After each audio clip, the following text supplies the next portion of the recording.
Oh yeah, 2 cents 8. Rah, rah, rah.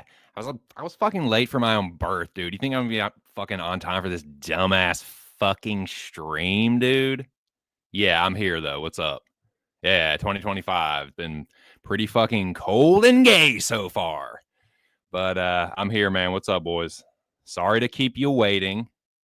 I can see that you're not surprised at all. You're actually making money off of it, you fucking degenerates. Good to see you though, man. What is up? 20 minutes late for my own stream, the first stream of 2025, just getting off to a great start here. Ah, God. What are we fucking talking about, boys? Dern Hebus 2. That's what we're starting off 2025 with. Good fucking God. Almost a month off, and this is what they give us to fucking ring in the new year.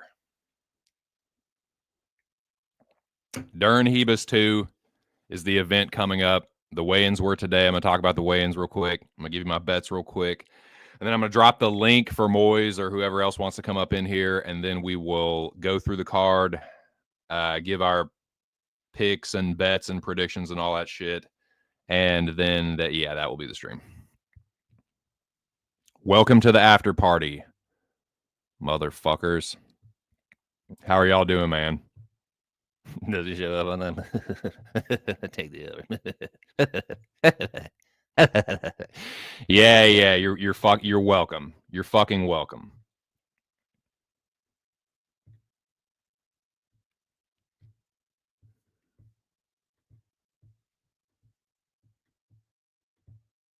He was talking to me, dumbass. No, I'm just kidding. He was though. Yes, I got them. Thank you. That's right, man. There are a couple things that are certain in life. Me being late, you fucking dying, you paying your fucking taxes, you fucking libertarians, Noah making some dumbass, smartass comment at my fucking expense. Yeah, you're a fucking funny guy.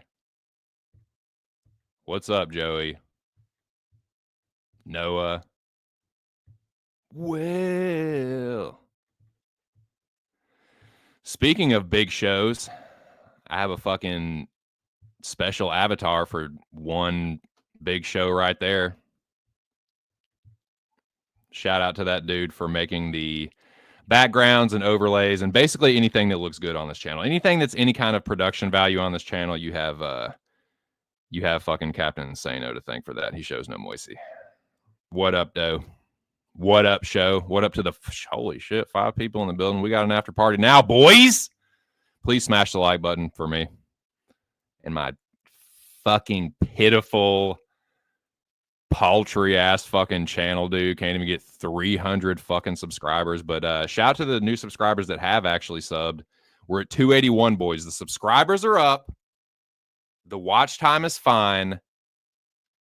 And something is down. I can't remember what it was. Oh, the overall views are fucking down, of course. The watch time is holding steady and the subscribers are up. So shout out to the new subscribers. Can I get to 300 subscribers before I kick the fucking bucket, before my own fucking dumbass death?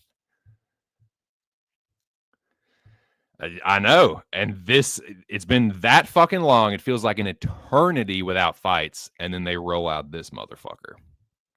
Unreal, man.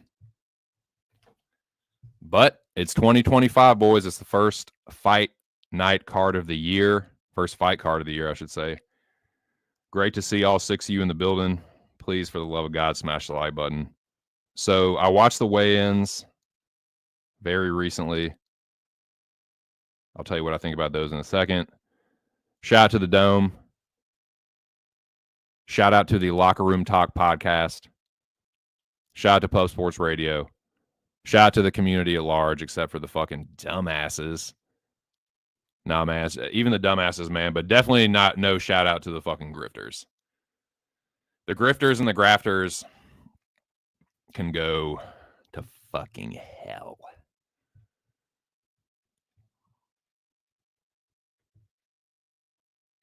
Dude, BFFs. Yeah, that's my old bud, man. What up, Wong? Big up yourself, Wong. He's a rascal. He's a rascal. It's good to see him again, I guess. I'm glad that he's not fucking dead. If I can say anything, it's that. Glad he's still alive. Hope he's doing well. But yeah, he's just an old head. He's just an old bud. I only have one burner. It's my burner account on Twitter X. That's the only burner I have.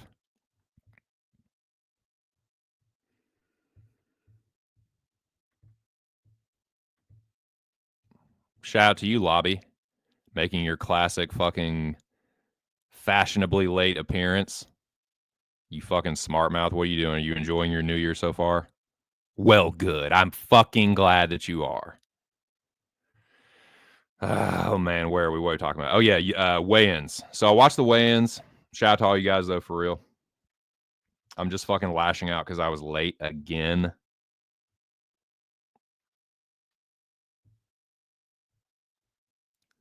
Joey, I can't even decipher what the fuck that means. That's like an encrypted message or something. I saw him in the MMA Junkie weigh-in stream today. Oh, you did? You saw fucking Wong Yun. You saw Wong Yun at the weigh-ins today? Nice. God. Holy shit, what am I talking about? What the fuck am I talking about? Yeah, follow me on Tapology. Follow me on Twitter and Letterboxd if you like movies. Shout out to my dude Aaron the dog. I don't know if he's ever going to come back. Certainly not with fight cards like this. You will never see Aaron talking about MMA with fight cards like this ever again. But shout out to my old bud. See this, learn this, know this, love this. Also, this. So I'm not going to be legally or morally responsible for any of you fucking degenerates losing money over anything my fucking dumbass says. All right? Yeah, well, it's never fucking heard of you either, Joey. What up, Doe? Joey DFS. Speaking of Joey DFS and Big Show and me, boys, the Locker Room Talk podcast is back. Shout out to the whole Pub Sports Radio. The first episode of 2025 is out of the Locker Room Talk podcast. It premieres every Tuesday evening at 11 p.m. Eastern Standard Time on Pub Sports fucking Radio. There's a banner for it. Check out the latest episode. It's a good one. Shout out to Joey and the boys. Shout out to the Dome, like I said. Got a banner for that, too. I need to put in my Tapology picks and my Pub Sports Radio weekly or cardly UFC pick'em contest. Media assets. Boom. Boom. Sign up for the contest. The boys are definitely back in town.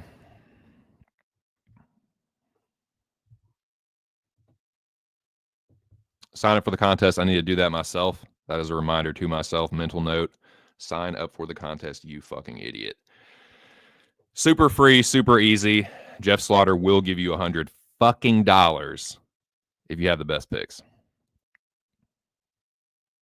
Here are your UFC Vegas 101 weigh-in results in the order that they weighed in. Had a couple misses, boys. It was pretty clean up until the very end. Like, it was a short weigh-in, didn't even last 2 hours. But it got a little sketchy there at the end, dude. So, these are all the fighters that I thought looked like shit.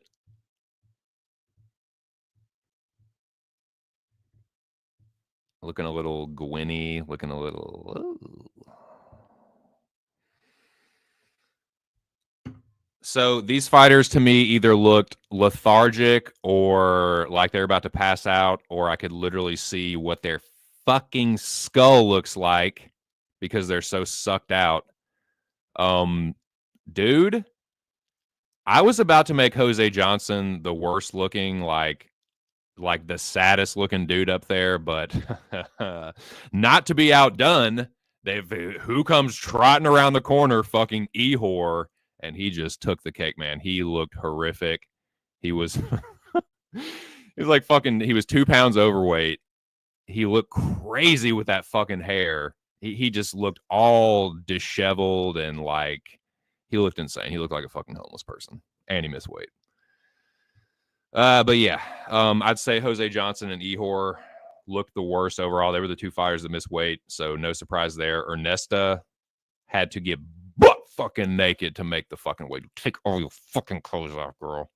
Them little bee sting titties out of your fucking shirt, your sports bra, whatever. God, I fucked that one up. But yeah, she looked bad. Who? Marco and Bruno, as big as they are, I was expecting them to look a little better, but they both looked like they were about to fucking pass out. Trey Ogden was all bugged out, and I mean he's a big dude. He probably should be a fucking welterweight, but I could see what his skull looked like. I could see the gaunt, angular curves of his fucking ocular bone. But yeah, he looked sucked out. Gadzhi Azulov looked like he was about to fucking pass out. Roman looked a little rough too. He had that like misty, like hazy-eyed look. And yeah, thought they all looked a little rough. Thought all these fighters, on the contrary, looked pretty damn good.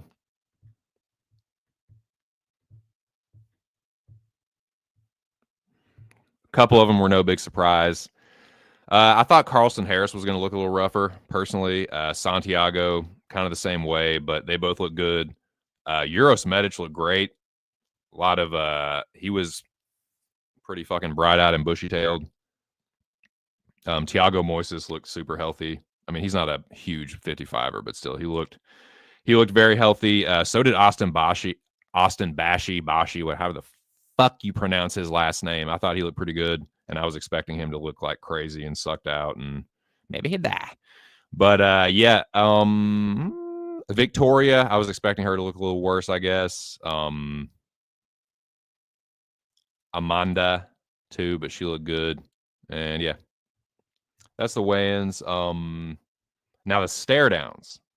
The stare downs, there were a few surprises to me. I'm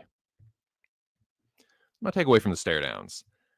Now, I'm super biased. I have a bet on Nicole Cagliari, but I was expecting Ernesta to kind of tower over her a little bit more. I know that she was kind of slouched down, like her posture wasn't very good. It looked like Ernesta had a little bit of a rough cut.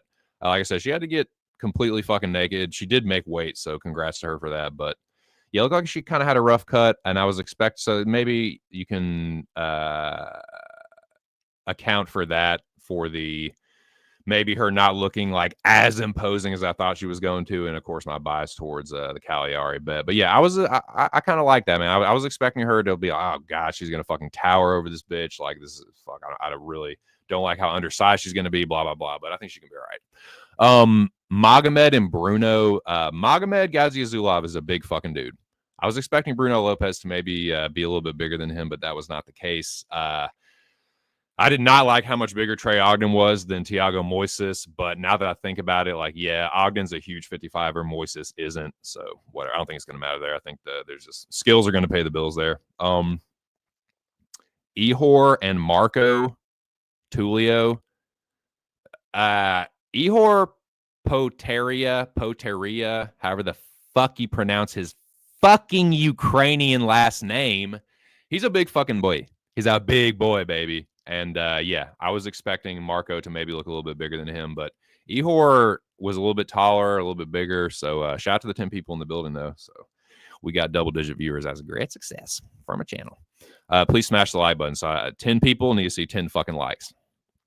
And if there's not, that's how I know there's a fucking hater in here, dude. No, I'm just kidding, man. Hate away. Just keep watching the fucking channel. Johnson Bunez.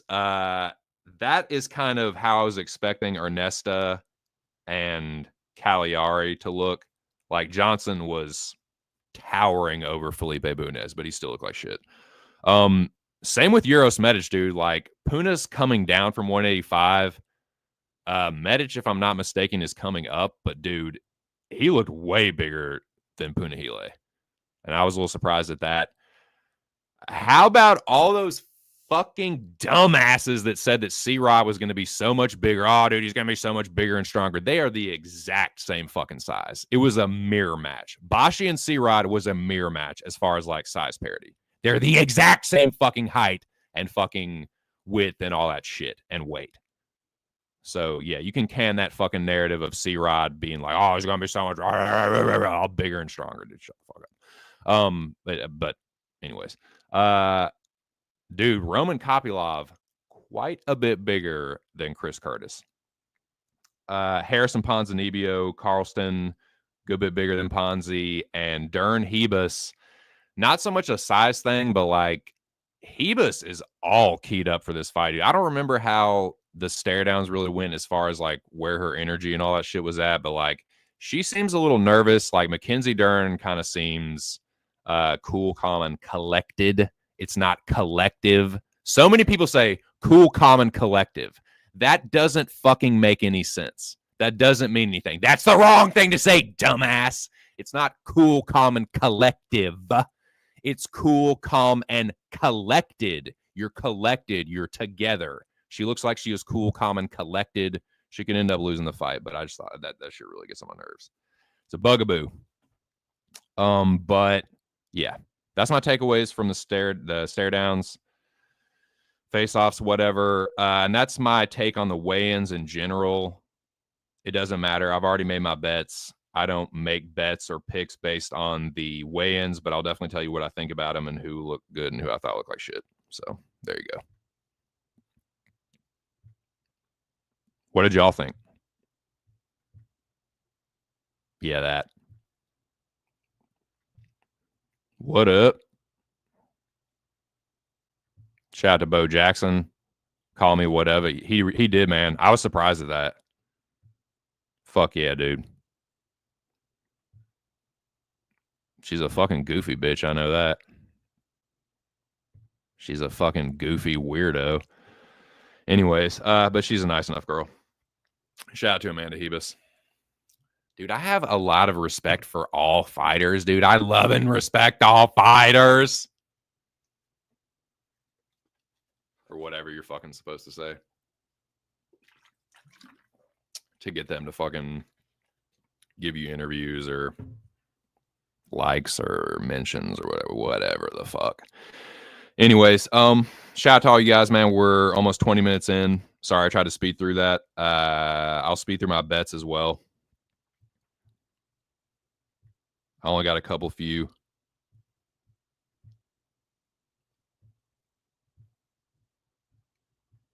And here they go. I've not had nearly enough weed for this. I've only taken one hit of weed, dude. That is not going to fucking cut it, boys. Cheers. Finally got some lemon splash back in my fucking banger, dude. Lemon splash. Where have you fucking been all my life?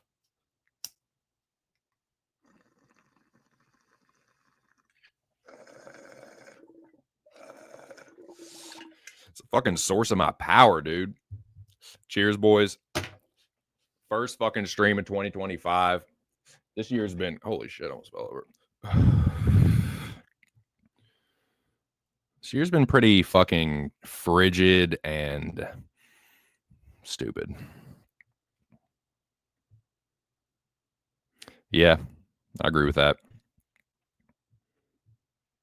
It's 3:11. It's time. Let me drop the link for my co-host. And then I'll drop the link for all the rest of the homies.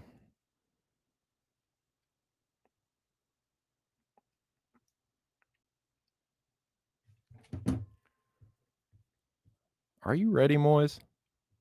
Are you ready for the fucking first stream of 2025? You fucking Norwegian.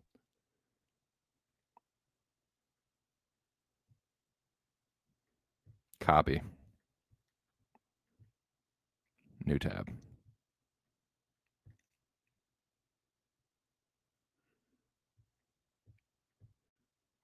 Moyes.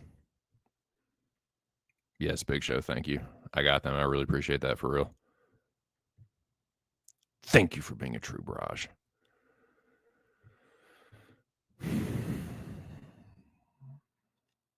All right. I'm pasting the link for you, Moyes. Hope you're fucking happy you get it before anybody.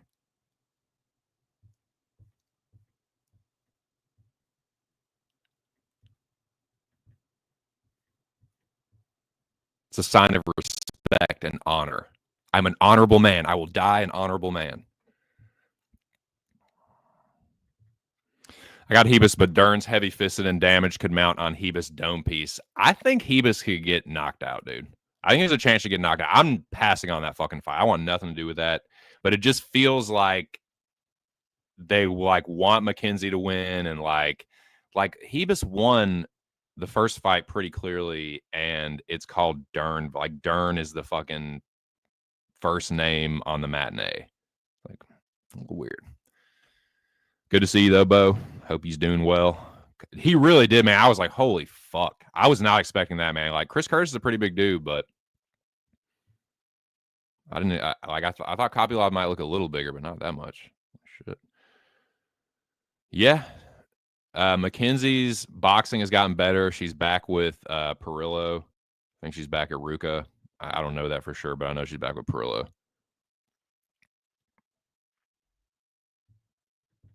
Dude, maybe, dude. What are you gonna fucking do? No, it's funny. No, I like that though. If you're fucking throwing darts, dude, I don't mind that at all.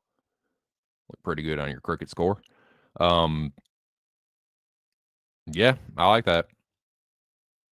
She is heavy-handed, dude, and it looks like Hebus is all fucking keyed up, and she might come out fighting all crazy like she has in some fights and just get clipped. Because she be doing that sometimes, but I just don't know, man. I'm not confident enough in it yet, so I'll let you know exactly what I think about it here very soon. I need to drop. Well, I did drop the link for Moyes, but he's taking his fucking sweet ass time, dude. God, I'm trying to like speed this along for you, and you can't even respond to my link in a timely fashion. But I still love you. I still just fucking love you to death. I can't quit you. Shout out to Moyes. It's not even in the fucking chat yet.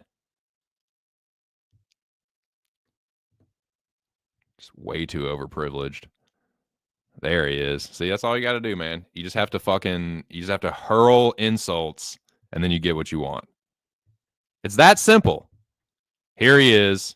I don't give a shit whether you love him or not, but you damn know him.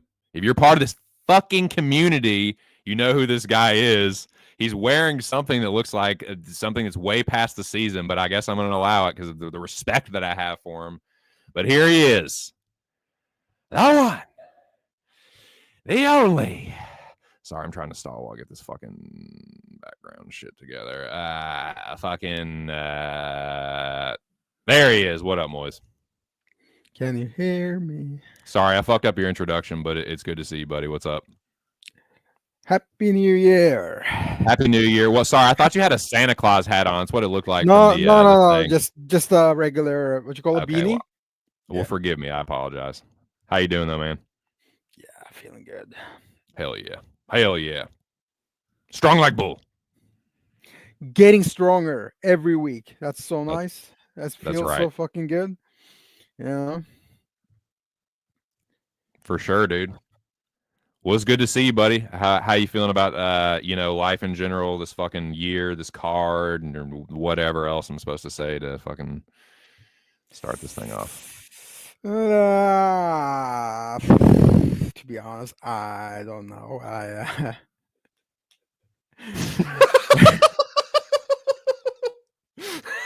I love it, dude. Good but fucking answer. But I do have some controversial takes on some fights. Fuck yeah, dude. I love it. So people are going nuts when they hear it, and if my prediction comes true, then I'll be the king of MMA Twitter. Dude, you're acting like you're not that already. I'm ready. I'm ready. No, I'm saying you're acting like you're not the king of Twitter already. Oh yeah, no. You're like one of the Twitter assassins, dude. I probably shouldn't even be saying this right now. I could be putting my own life at stake saying those kind of things, but Absolutely. never mind. I forget what I just said. I don't even know what the fuck I'm talking about. But yeah, dude. So you said something to me in the DMs this week. I'm not gonna like give everything away, but you told me that you Yeah, wanted to. We're doing something that we were doing last year, and we're returning with it. So that's about yeah. all I'm We gonna give should, away we on should, this. we should. There's so many, cappers and shows, and should be a little more advanced. A little more culture. Yeah. I agree, Moise. Well said, sir. Well spoken, sir. For the culture, a little bit more culture. Look, my face is getting thinner. I Did you see that, notice? man. Yeah. Yeah, and you shaved, you clean shaven. No, I haven't clean. I haven't shaved. I got some stubs. Yeah. Are you serious? Yeah. Well, Yeah. holy, I don't even want to see clean shaven. You probably be able to see your face shining in it. Oh Shit. my goodness. Oh my goodness. Shout out to the 13 people in the building. See, Moise brings the people. He brings the fucking the sizzle. So yeah, go ahead, take it away, my dude. What the fuck are we talking about?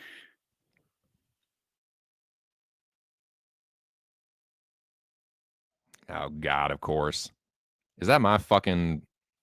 If that's my internet, That might be mine. Hold on a oh, okay, second. I can hear you now. Oh, you can hear me? Okay. I can hear you now.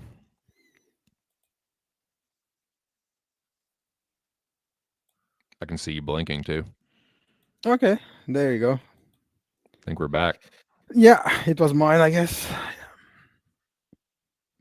That's a snowstorm, so internet might be cutting in and out.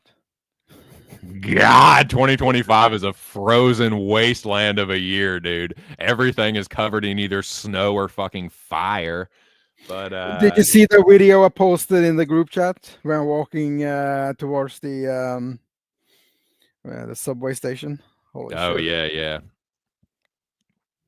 Yeah, the shit is it's frozen. Like what's on the ground is frozen here, but it's been slowly like melting a little bit every day. Even and we still had cold temperatures. Like we haven't gone above freezing the last few days, but it's like the sun's melting a little bit of it, so it's not too bad. That's right. That's right. Oh, your imposter is there. Look, just My old complete. bud, he's a Oh rascal. my goodness. Oh What my up? goodness. What you doing, Wong? Um, but yeah, smash the like button. Good to see you. Yeah, he's just an old Ted. Your That's balls ain't right. shit, motherfucker. No, I'm just playing. What up? That's right. That's right. What up, Mickey? I know you're just chomping at the bit. I had to come up in here and spew some fucking college football propaganda, but don't you worry, you old Ted. So Moise, what was I? Why don't you go ahead and tell them what we're bringing back this week and why? You're bringing back the music album review. Let's Classics. fucking go, dude. Classic. If it's not classic, sure, we can do that as well. But it's very hard to find good sounding albums nowadays. So even though the album we will be discussing is kind of a fraudster, imposter album. So if you've done your research, you'll learn that it's lots of ripoffs. Interesting. Well, you're gonna have to fucking put me up on that kind of game. See, this is what this channel can bring y'all that no other channel can. What do you get when you combine an audio professional with a dumbass fucking shitty rock drummer? You get the Just My Two Cents and Moy's audio fucking streams. Yep. I didn't say that right. The fucking after party. They're not always an after party. Sometimes they're they're a live event kind of thing. But yeah, dude. What's the fucking album? We don't talked about it enough, man. Hit them with it. The debut album of Led Zeppelin. Led Zeppelin, Jimmy Page and Robert Plant and who else is it? Oh, oh, JP, Joel Pauls Jones, and the drummer. Who was the drummer again? John Bonham, of course, the father of Jason Bonham. So it's Hold how on. many Give years? me give me 1 second here. I think it was released 17th of January, or 10th. What was it, 10th? A couple of days ago. Yeah, it was 90, high 1969. Cash a Yeah, Big Show. You got it. He got it. He guessed it. Hybrid Theory. Hybrid Theory. Oh yeah. That's from year 2000, right? I think so. Yeah. But yeah, man, Led Zeppelin 1. So you go ahead and like you were saying, you mentioned something about fraudulence, and I didn't really do any research on this album. I'd heard a couple songs off it, but what do you kind Well, of it mean by that? the album was released in January, right? 1969. I And think so. Yeah, in the yeah, United States, and then it got released in later. January. And Jimmy Page was actually a touring member of the Yardbirds, so Right. she formed a band quickly, Led Zeppelin, and this is the first album. So very blues heavy album, don't you think? Very heavy. Yeah, on blues. some were literally just like Very 12-bar black. blues tracks. Yeah, very black heavy, black music heavy. But I found out that songs like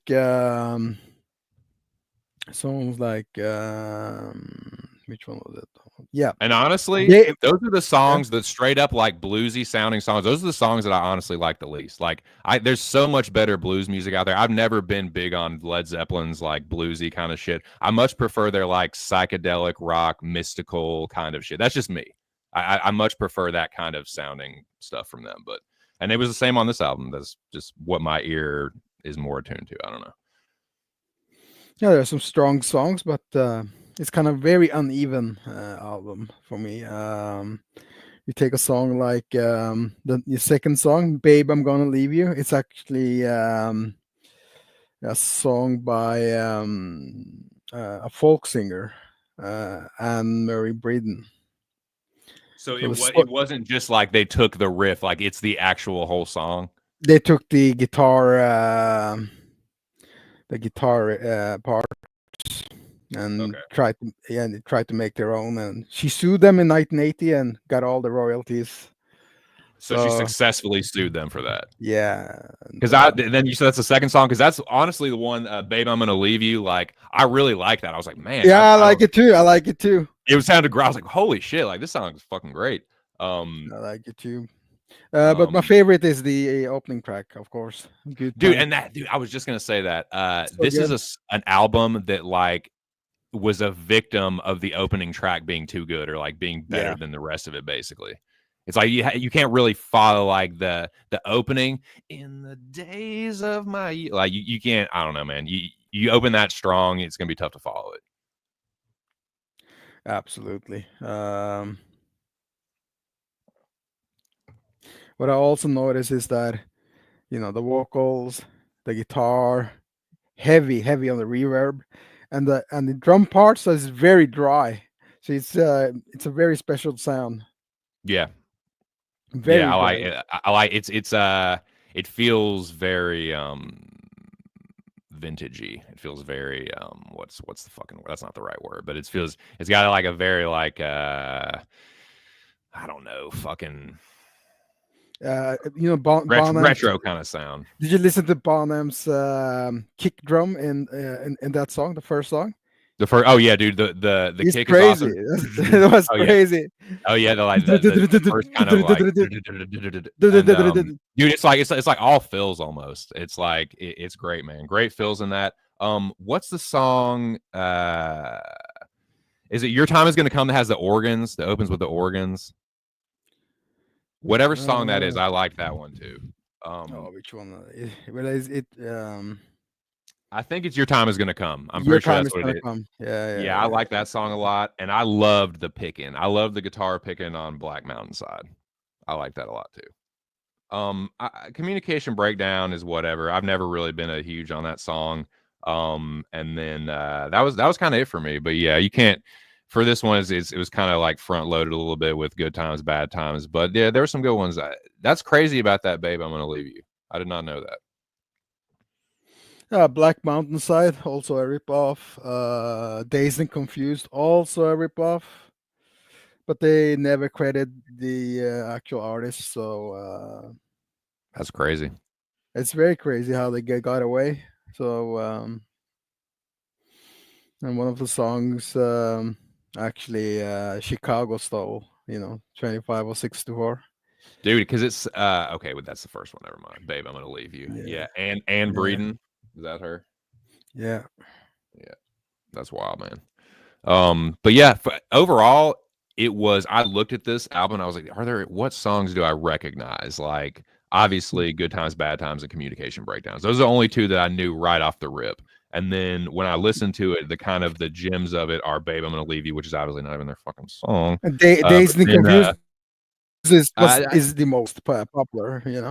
yeah, yeah. So That one really didn't do it for me either, but the ones I really liked were "Babe, I'm Gonna Leave You," "Your Time Is Gonna Come," and "Black Mountainside." Other than the good times, bad times. yeah, so they stole Dazed and Confused from Jake Holmes.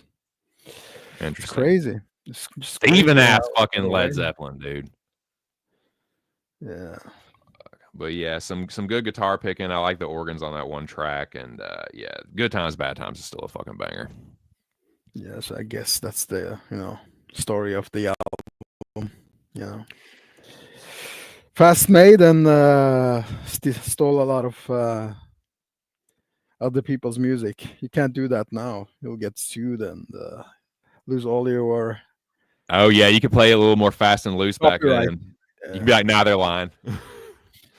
Now here, the issue here is you don't have an interpolation of the songs. It's blatantly like 1-to-1 copy or ripoff. That's wild.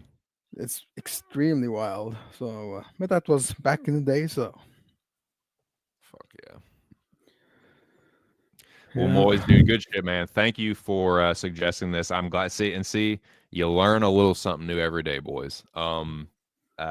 Thank you for that and suggesting this album too. It was a good listen, man. I listened to it when I was on the way to the dispo this morning, dude. I was all fucking high, and it was a good time, man. Good driving music, man. Good times, bad times is such a banger. That's a great driving song. yeah. Um, And Black Mountainside also a very good song. So, yeah, dude. I yeah. love the guitar picking at the beginning of But I that. think that he stole it from Howlin' Wolf. I'm not sure, but it was Holy one of shit! Because it says yeah, he Page is the solo writing credit on that one. yeah. No, no, no, no, no. He's lying. Great. Moyes giving y'all the real truth. Why people do lie? And Moyes is not just some dumbass like me. Like Moyes has actually recorded like real artists that you can look up on Google, like actual fucking bands that you will never record in your fucking life. Anyways, but yeah, Right. that Moy. See, this is why I have Moyes for the clout. So, anyways, but dude, thank you for that. I appreciate it. So, Keep so them you go, coming. so you go on to the next segment. Yes, yes. Let me and UFC. to do that, I need to drop links. So let me Yeah. shut my fucking mouth and you take it away, and I will drop links for people. So we start with always. We start with musking up from a brand from Paris. JUS. Yeah. Here it is. It's called Curissimi. So leather. Leather me, right? Let's go. 1, 2, 3, 4. Ah, let's go. Fucking Apex card. Let's go.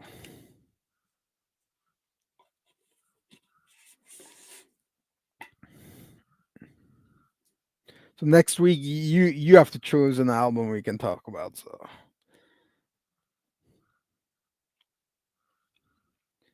once again.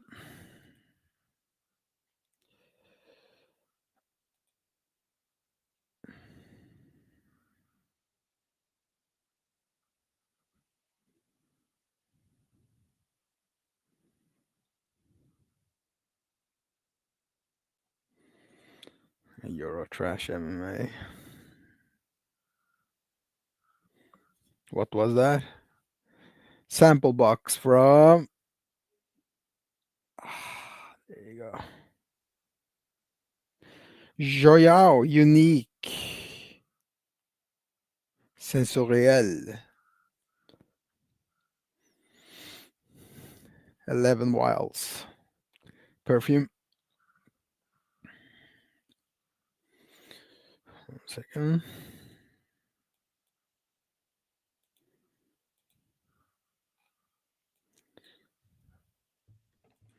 What the fuck was that? What the fuck are you? Who the fuck are you? Cologne. It was Cologne. I'm hell. Dick hell. All right. Well, let me bring back someone. He was a rookie last year, sophomore season. Is it going to be a slump or is he going to knock it out of the fucking park? Is he gonna buck the trend? Nah, man. I think he will. Shout out to my dude. One of my fellow co-conspirators on the Locker Room Talk podcast, and just an old bud. What up? Yo, what's up, brother? What's up, Joey? Hey, Joey. Yo, what's up, What are you boys? doing, Bo Dick? Shoot, I'm trying to get over this cold. God, you sound like fucking dog shit. You sound horrible. No, I'm just kidding. Hey. It's good to see you, man. I'm glad. Thank you for showing up. If you're not feeling good, man. Hey, all medication and marijuana would do all the healing I need. Well, good fucking Lord. Okay, I hope so. You sound like you're about a death's door, brother. Look, Godspeed. I have no voice, but look, as long as I'm cashing tomorrow, I'm good. Hell yeah. Well, I won't make it too painful for you then. We'll give it another minute or two, and then we'll run through the card. So yeah, you just dude, it seems like everybody's fucking getting sick, man. So far so good. Hasn't really hit me so far. Okay, well let me let this guy in here. I'm sure he's got some things to say about some things. Some fucking Irishman. Talk to me, Goose. Talk to me, Rudiger. Hey What's man, the good what's word? going on, guys? What up? Dealing with a sinus, Hello. dealing with a sinus infection, but I'll do the best I can. Yeah. But yeah, interesting breakdown on Led Zeppelin. My favorite album by them is not because of Stairway to Heaven, but I like Led Zeppelin 4 also just because I think it's just there's no fat. It's 8 songs and there's just no filler. Did you give my favorite is Houses of the Holy? Did you Also a give great album. Did you give the Led Zeppelin a whole listen through? Yeah, I mean I've listened to the album so many times. It's a great album though. You know, it's like I've heard of their stuff. I was just asking because I never listened to the whole thing all the way through. I just heard Good Times, Bad Times, and Communication Breakdown. But yeah, I mean, I just think they're later. That's just not my favorite album. It's a great album. Oh yeah, of course. I feel like they got way better. Like there's definitely better Led Zeppelin albums in my opinion. And they were fucking young too. Like that was 69, man. That's crazy. And when I listened to Robert Plant, I was thinking of Chris Cornell. You know, very mid-rangey voice, very similar style. So, but he didn't kill himself, so that's good. Yeah. Yeah, that's killing yourself is not killing yourself is pretty good. It's pretty tight. Yeah, I mean, unless you're into that kind of thing. Some people are, dude. People will do the damnest things. Dude. Speaking of which, I started watching that Jerry Springer special on Netflix. It is so awesome. I don't know if it's just like 2 episodes, like the fucking fights camera action is crazy. I'm loving it. I don't know if it ended with it was just like a 2 episode thing, but it was. I'd highly recommend it. Just a quick one. But yeah, man. Well, 14 people in here. Shout out to everyone in the building. I promise we are actually going to talk about some UFC starting pretty much now. So we're going to run through the card. We'll go in clockwise order, I guess, the order that people came into the stream. And it kicks off. And shout out to my dude again, Big Show, for the fight cards. He did email me those. They're not in order right now, of course, but I kind of remember the order, so let me find this. And where is the fucking Narulo Ali even Joe Selecki Jank? Here we go. These like I said, these fight cards are courtesy of Big Show. Shout out to him. So Selecki and Alia. Let me change the banner too real quick. Shout out to everyone in the building. 12 people now. The Afterparty. Okay, so we got Selecki and Aliev. I will kick this one off. As I mentioned before, tune into the Locker Room Talk podcast. I mentioned that because Narulo Aliev is the first leg of the Locker Room Talk podcast parlay. I think he wins. This kind of feels like not like a setup for him, but Selecki feels like a beatable opponent. Like it's not someone that's going to like spark him out, most likely. Someone that's going to try and play jiu-jitsu a little bit, where he's going to be the stronger, like more wrestling, sambo inclined grappler. So I think Aliev has him covered. He looked rough on the scales, man, and Selecki looked healthy. So I'm hoping that's not like a bad sign, but I think he's going to be stronger than Selecki, and I think he's just going to end up either getting a decision, maybe TKO with ground and pound. But I don't have like a strong read on how he's going to win the fight. I just think that he does win the fight. I think he can even win a decision or sub him. But I don't know. Moyes, what do you think about this opener? I don't like Aliev. I don't like his face. I don't. He like doesn't his like fight you and your style. fucking Norwegian face. I don't like him at all. All I'm gonna say is I'm well aware of Solecki's BJJ game, and every fight, Narillo has his head somewhere he shouldn't have. So Mm-mm. the only issue here is Joe Selecki has the squeeze, and he can make the right proper adjustments. If he gets the guillotine or some sort of a choke, he can adjust. He can transition to another position and squeeze from there. So the best bet of 2025 January is actually Solecki round 1 submission plus 4,000. Let's fucking go. Oh, the first clout bet of the season. I love it, dude. Well, I'll tell you what, if that hits, I will give you big props. I'll be I'll be furious at you. I will swim across the ocean and fucking kill you if that happens. No, I'm just kidding. Don't take that seriously. You do. No, I'll be furious, but I'll definitely give you credit if that happens. Joey DFS, please help me forget what fucking Moyes just said and tell me something good here. I will tell you something good here. Selecki does enjoy pretty much laying on his back to try to stay in his rubber guard and play jiu-jitsu. I wish Aliev was actually fighting his old opponent, because I don't think that dude has any type of takedown defense, and he's a fish off his back. I do give Moyes some credit. If Selecki's going to win, it's probably going to be some early submission, but I think the later on the fight goes, I'm giving Aliev probably just the takedown ability, the control inside the guard. And if I'm him, I'm trying to get in the side mount. If you stay in the guard, he might try to pull a triangle. I'd say probably Aliev by some sort of a decision. Hey, Mickey, you're so fine. Talk to me about this fucking fight. All right. So I missed a lot of what people said, but I would say off the surface, obviously it's dog or pass. But I mean, who the heck? There are so many better dogs if you were to chase a dog on this card than Joe Selecki. My issue is whether or not you really like this Aliev. Like whether Joe Selecki does things in fights that just drives me nuts. Just very, very, just getting slam KO'd. You know,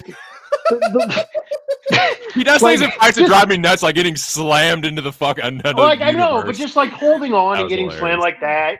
Just in other spots, you're like, oh yeah, when earlier on in his career, just getting outworked at his own game.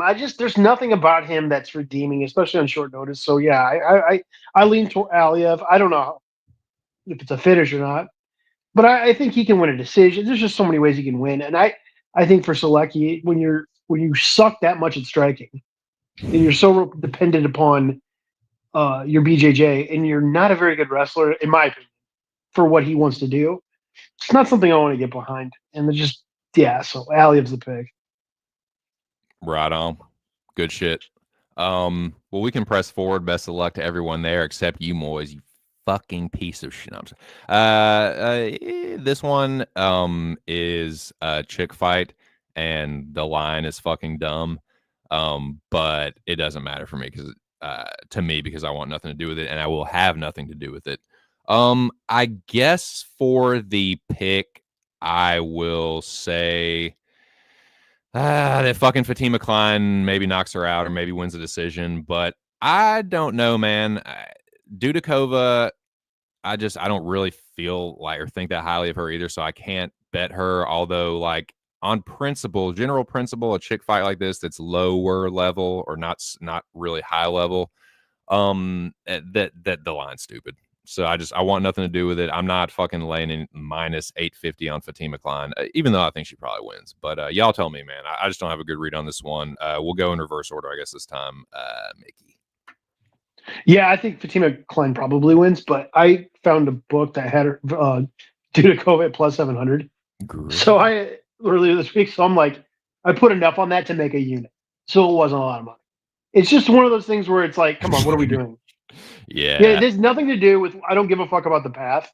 I mean, there's no reason for her to be. Look, I like betting Fatima Klein when she was in Invicta FC. She made some good money for me back in the day, a couple of years ago. But no, she's not. She's not minus 1,000 material. No way. No fucking way. Dudikova not great either. But yeah, just in this day and age of judges, if it gets that far, just banana peel pricing, right? So, but yeah, Klein would be my pick, but I wouldn't bet it. That's why I picked the other side for like next to nothing. Why not, dude? Fuck it. If you just throwing darts, if you just closing your eyes and throwing darts, like you can do worse for sure. Joseph DFS. Talk to the people. With the full government name, I got you. That's right. I told everyone your government name, dude, and now your cover's blown. So. God damn it. Yeah, is Klein a minus 1,000? Absolutely the fuck not. Even though she is fighting down at her natural weight this fight, even though Dudikova's first two opponents been trash cans, she broke the Stella Noon's arm. Jinu Fry, she was able to get taken down by her, which is not a great look. And then her cardio went to shit against Sam Hughes in a split. If you're minus 1,000, I'm really thinking if you're that high of a line, they're expecting maybe either a pure dominance 30-27 or maybe a late finish from Klein. Maybe I'll lean, maybe I'll late finish, but like I'm not touching this fight. Yeah, I wouldn't do that either myself. But I'm not going to be surprised if this fucking Pakistani dude is going to do something with. I don't know, Moise. Are you going to? What's the action here? What are you doing with this fight? It's easy. Fatima Klein is going to finish her. Finish this Russian bum and either by standing KO or a crucifix GNP. So every fight she gets tired is Dudakova. So what's she's gonna roll for a knee bar? Good luck against a black belt like Fatima. So she should be fucking minus 2,000. So let's fucking go. Time's ticking, you fucking Russian bum. Yeah. So you'll see the level. You saw it against Jasmine just the videos. She did very well. The shots she landed on Jasmine, it's gonna knock at least Dudakova down, and from there she'll get finished. You know. And who else has mounted Jasmine in the UFC? No one. Nobody. Person's probably Nobody has mounted. Baby. Someone might have had sex with her in the back. You don't know that. The closest person was probably Tracy Cortez, but she probably still did. They were having sex in the back. She just got mounted.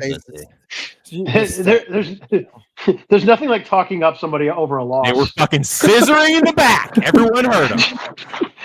She's a minus 3,000 because of how she lost. They were double side dildoing in the back. So did everybody go on that one? Did we cover that fucking fight? I think we did. So yeah, Russian bum getting destroyed. I think that is the general consensus. Now, no, that's not the next one. What Like the Kong Wong fight. God, don't. But she was chasing 50K, so that's what happens. Just sometimes you gotta relax and point fight. So Like the Agapova fight for Shannon same there. Dobson.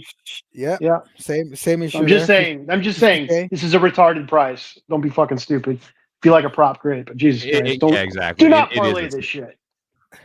This is a You greasy ass card, and there are you- plenty of grease spots. You can't. besides this You fucking can't. You one. can't parlay. You have to find the right prop. So Correct. I agree with the ITD. prop angle. I do ITD. not. I'm just saying, don't parlay it. Please don't parlay the money line. Please don't do that. You're gonna hate yourself later one day.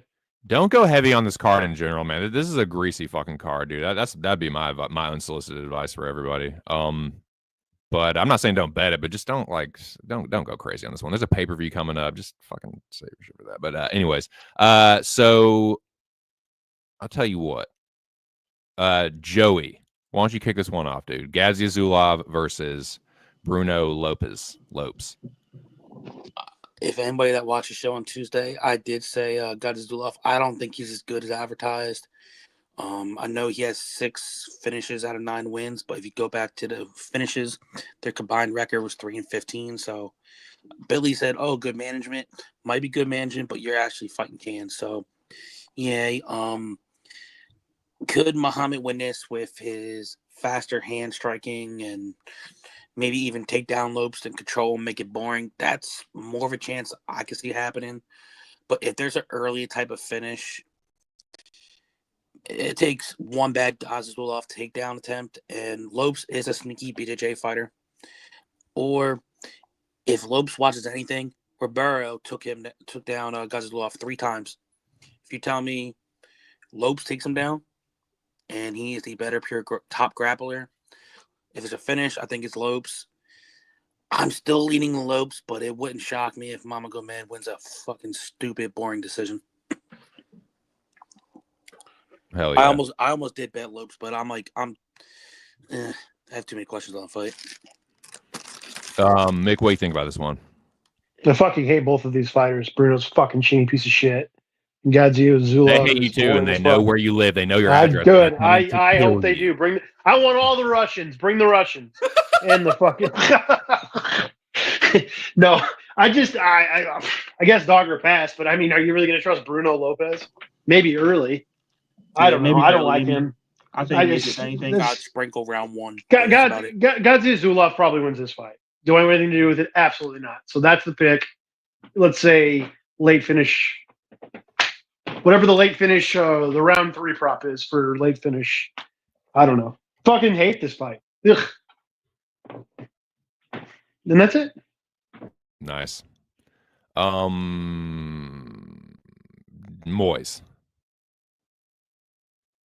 Did you talk about this? No, I'll explain.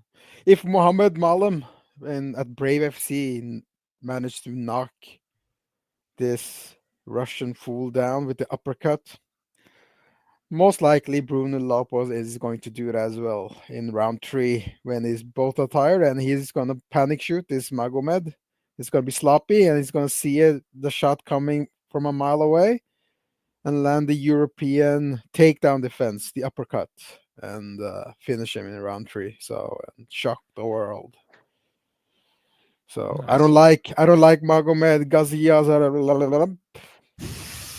Yeah, he has some good attributes. I like his jab. I like his takedowns, but he has no control. He has no BJJ. So no, he's not the guy. So give me Bruno Lopez round 3. I'll most likely play that as well. I'm gonna meet y'all somewhere in the middle, and just I'm passing on this. I feel my like man. Yeah, I feel like Bruno could potentially win this fight, but dude, like grass grows faster than he fucking punches. So Gadzia Zulov, I just don't know if this is the dude that's gonna fucking death gas Magomed. I don't know.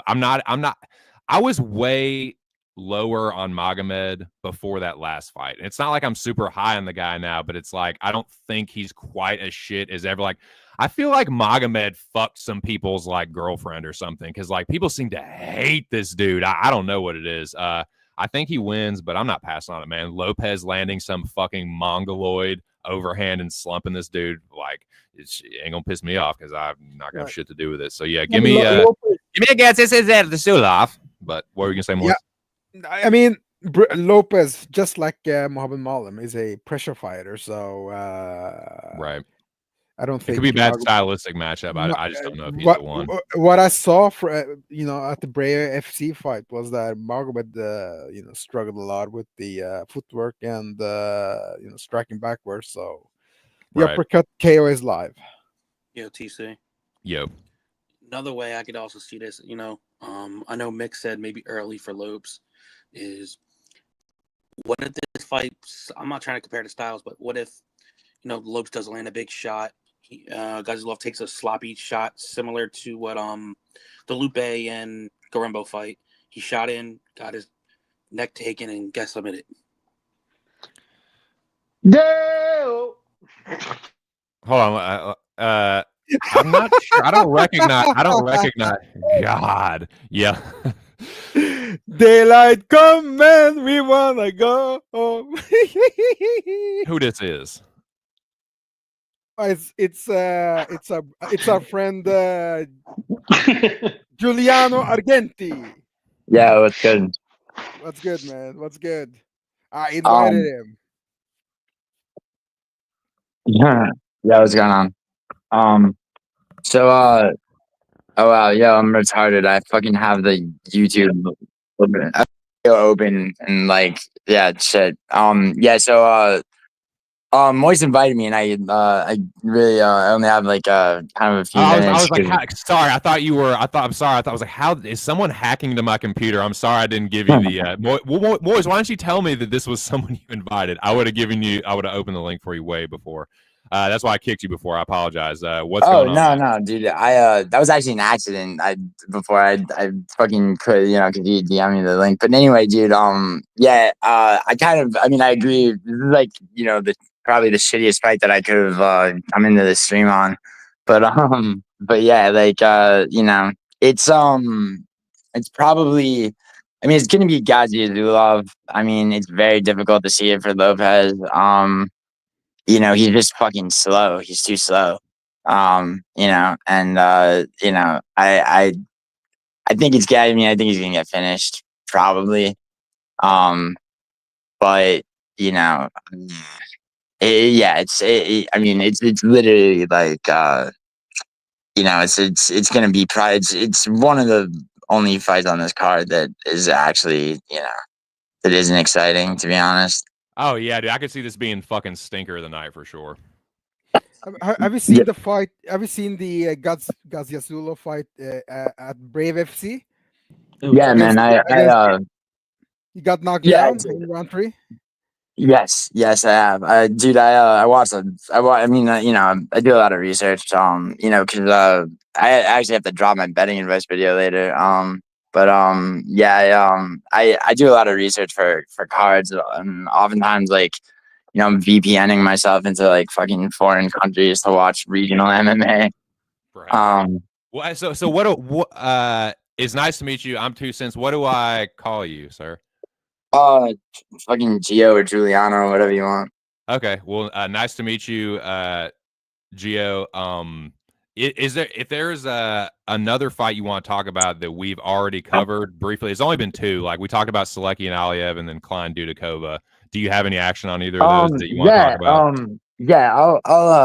I'll talk about Klein Dudakova just because a lot of people don't realize that there's a lot of people think it's a fucking they're gonna win big on Dudakova because of the betting line, which is dangerous because it's odds makers don't fucking operate stupidly, and people are fucking retarded if they think that kind of betting line is is just like is exploitable. You know what I mean?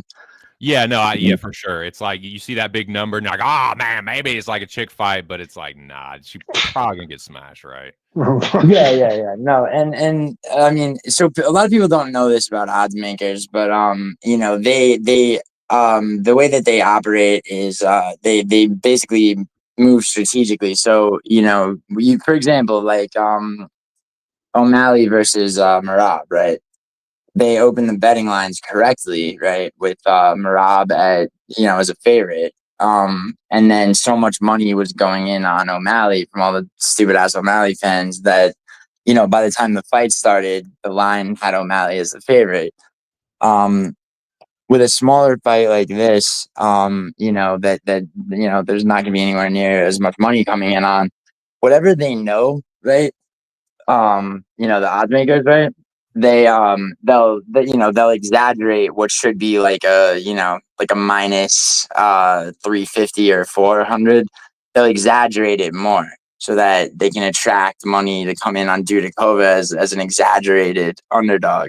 Right. Casual people that are just like looking around, like they're not like they don't really know anything about it. They just see a big ass number and they're like, oh, I'm just throwing shit at the wall, like see what sticks. Yeah. And it's it's a stupid way to bet. And a lot of people, but and a lot of people that really shouldn't gamble, like don't fucking they don't know any better. They're ignorant of that, and it's not their fault. But like, it's really fucked, like, because I mean I hear all these fucking people I mean people just gun for underdogs. They don't even know. It's like MMA is the hardest, and I say this as a professional gambler. It's the hardest, one of the hardest things to consistently make money off of instead of sports betting. Not only is there volatility, but it's one like it's a combat sport, so you can get fucked with the judges too. So there is this greasy like kind of extra element to it. Yes, and you're entirely dependent on a single person rather than a team of people. Which is allows for variables, like I mean you see shit like what's an example, like Nate Landwehr against Doho Troy, like we're gonna find out he had like MRSA or fucking spinal stenosis or some shit, like going into that fight. Like there's no amount of research can account for like why he fucking looked like absolute shit. And it's that, it's like, there's things like that, and so, I think, and I think I figured out why, by the way, or what's, what the shot is on Fatima Klein, being so, completely favorited.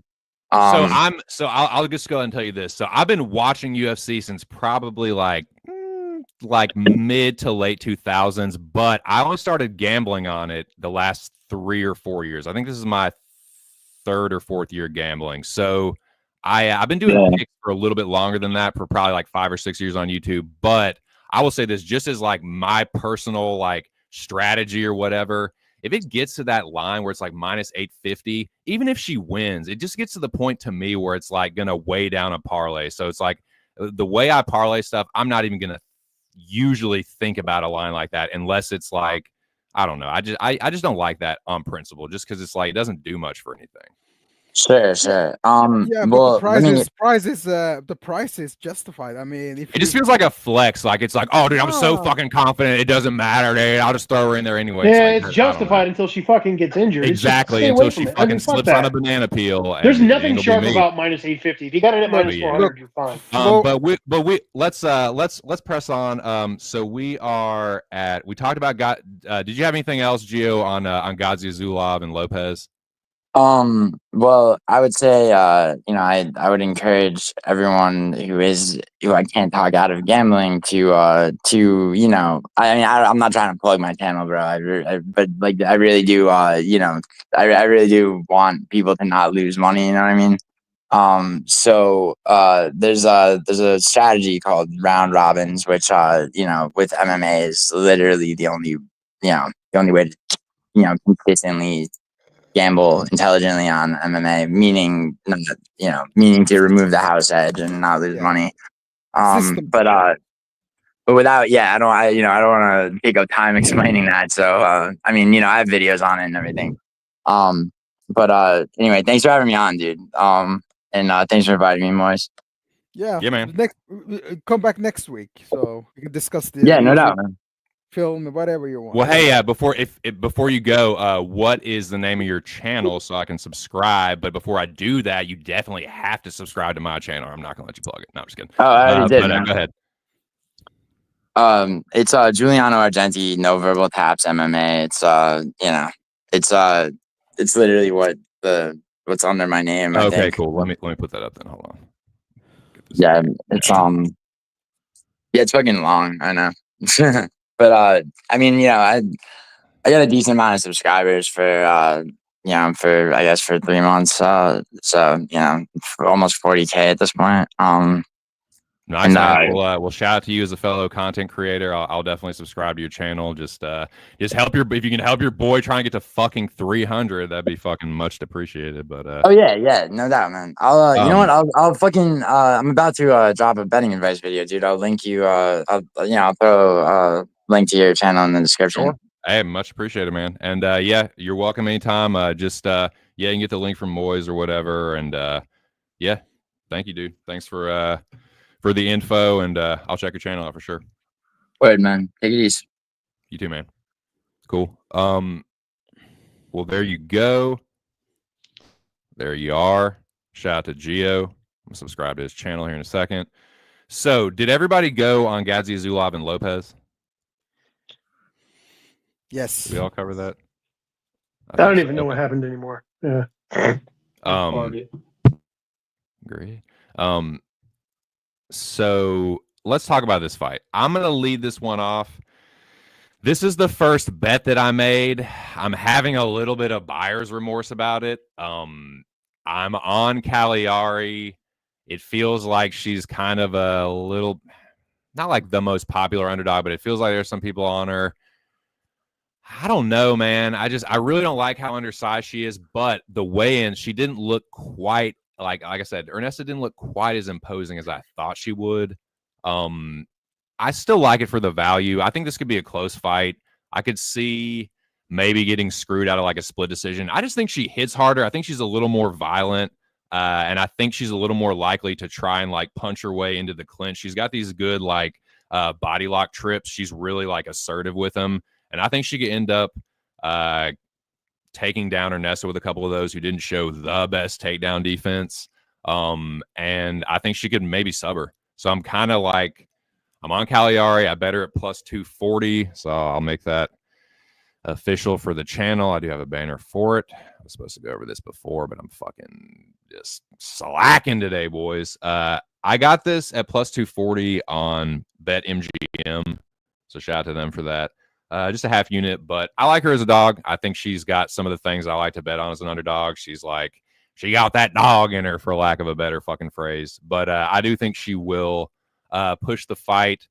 And I like that she'll just kind of like stay there in the pocket and uncork some combos and go to the body and the head. So yeah, give me Cagliari as a dog here. And let's get that fucking sub.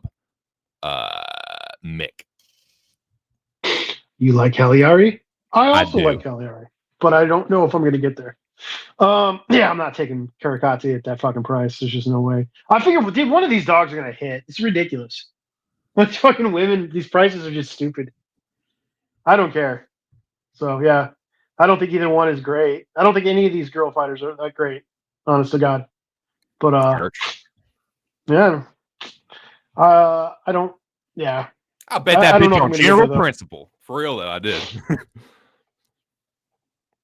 There's like, just, I saw the tape and I was just like, she's not that bad. Like, and I don't think Carrot Cake is that good. And like, she doesn't dominate anybody. She gets all these split decision wins. I'm like, maybe she can snake a split or something at worst. Joey DFS. There you go. I didn't use your government name. Your shit. Your Good. cover is protected. For your now. Alias or whatever. So there you go. Yeah. If anyone that doesn't know, I'm gonna give you all some info. Cagliari's main training partner is Marina Rodriguez, and has been since she's pretty much got into MMA. So she's getting overall striking looks, and of course Rodriguez is the better striker over Carrot Cake, to where I think she is one-dimensional. I know you're going to go back to watch her first fight, which I do think Carrot Cake did get screwed off a decision over Deanna Barbosa. And people are going to say, oh, but she stopped 2 out of 11 takedowns. But look, Barbosa's not a traditional takedown. She's more of a grappler, and she tries to use her oversized muscles to take her down. Kawalari has good judo. She has good hip tosses. And I do firmly believe that she will get her down. Maybe it'll take a couple takedowns, but I think Kawalari will give up her back. And I think Carrot Cake give up the back, and Kawalari should get a finish. All 8 of her wins are inside 2 rounds. And kind of off topic, I'm not going to lie. Carrot Cake legitimately looks like one of those elves from Lord of the Rings with the bow and arrow. She does, man. She does look very elven, and she looked like shit at the weigh-ins. She did. As well. She needed the box of shame. But still midweight. Pull them little bee sting A-cup titties out, bitch. Moy Aldia, are you still alive? You shriveled alien fuck.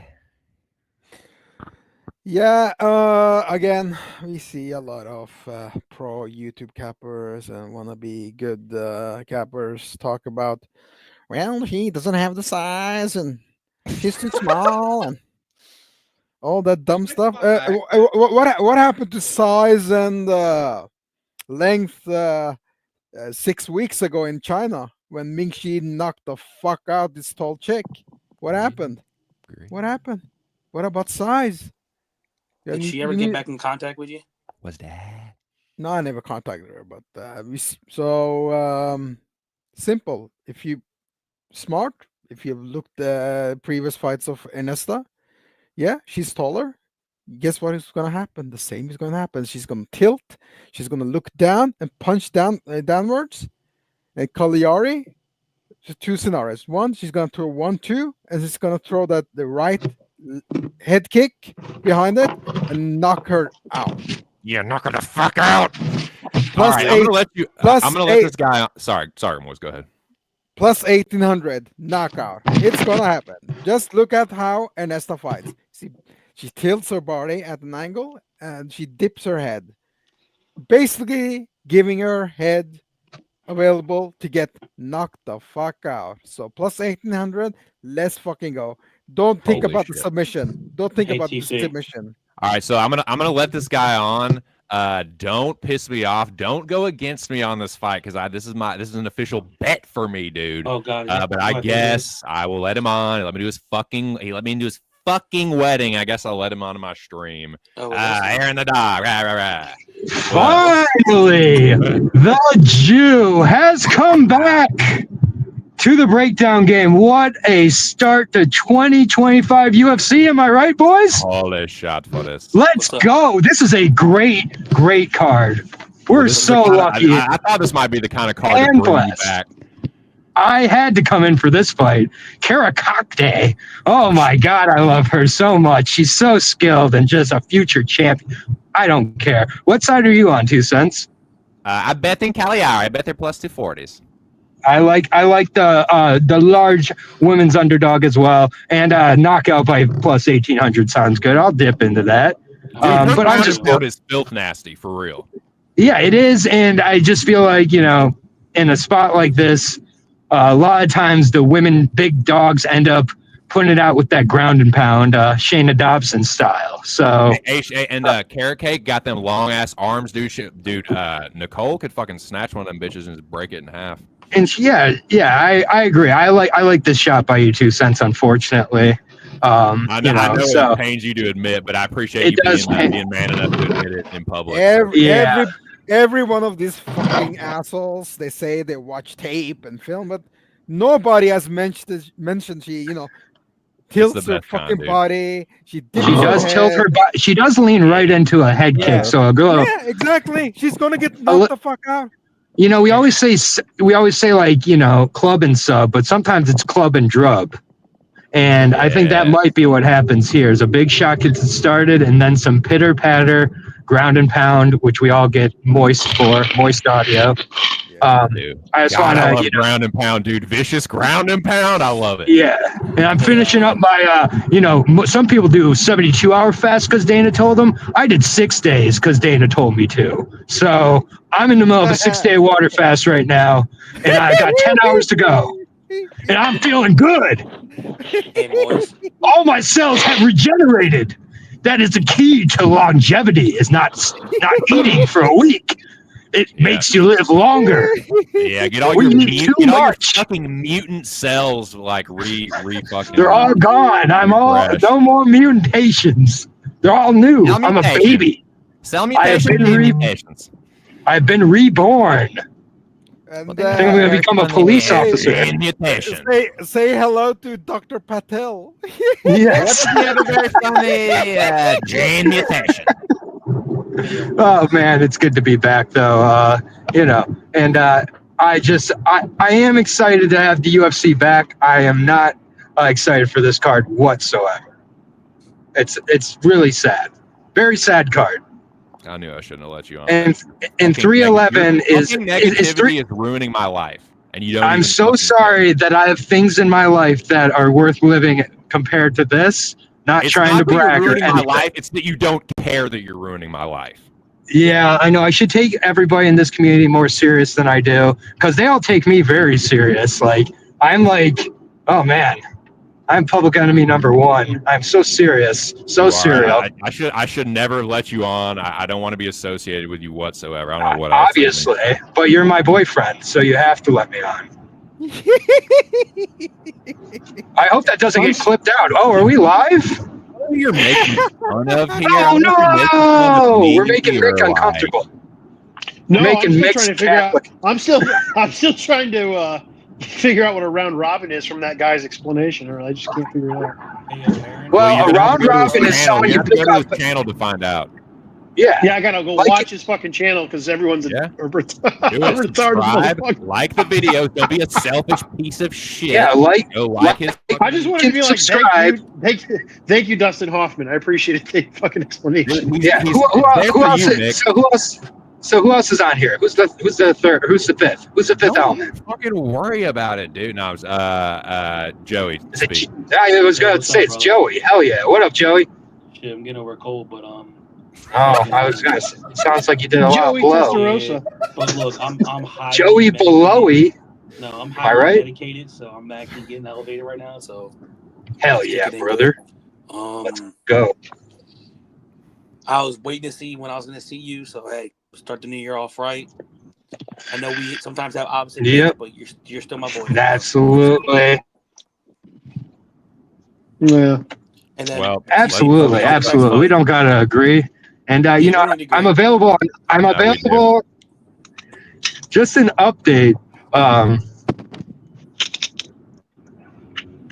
Oh boy, we're on to the next fight. Jacoby Smith, that dirty motherfucker. You can go ahead and update us. Give me. I was just gonna update the cappers who I'm still allowed on their pages.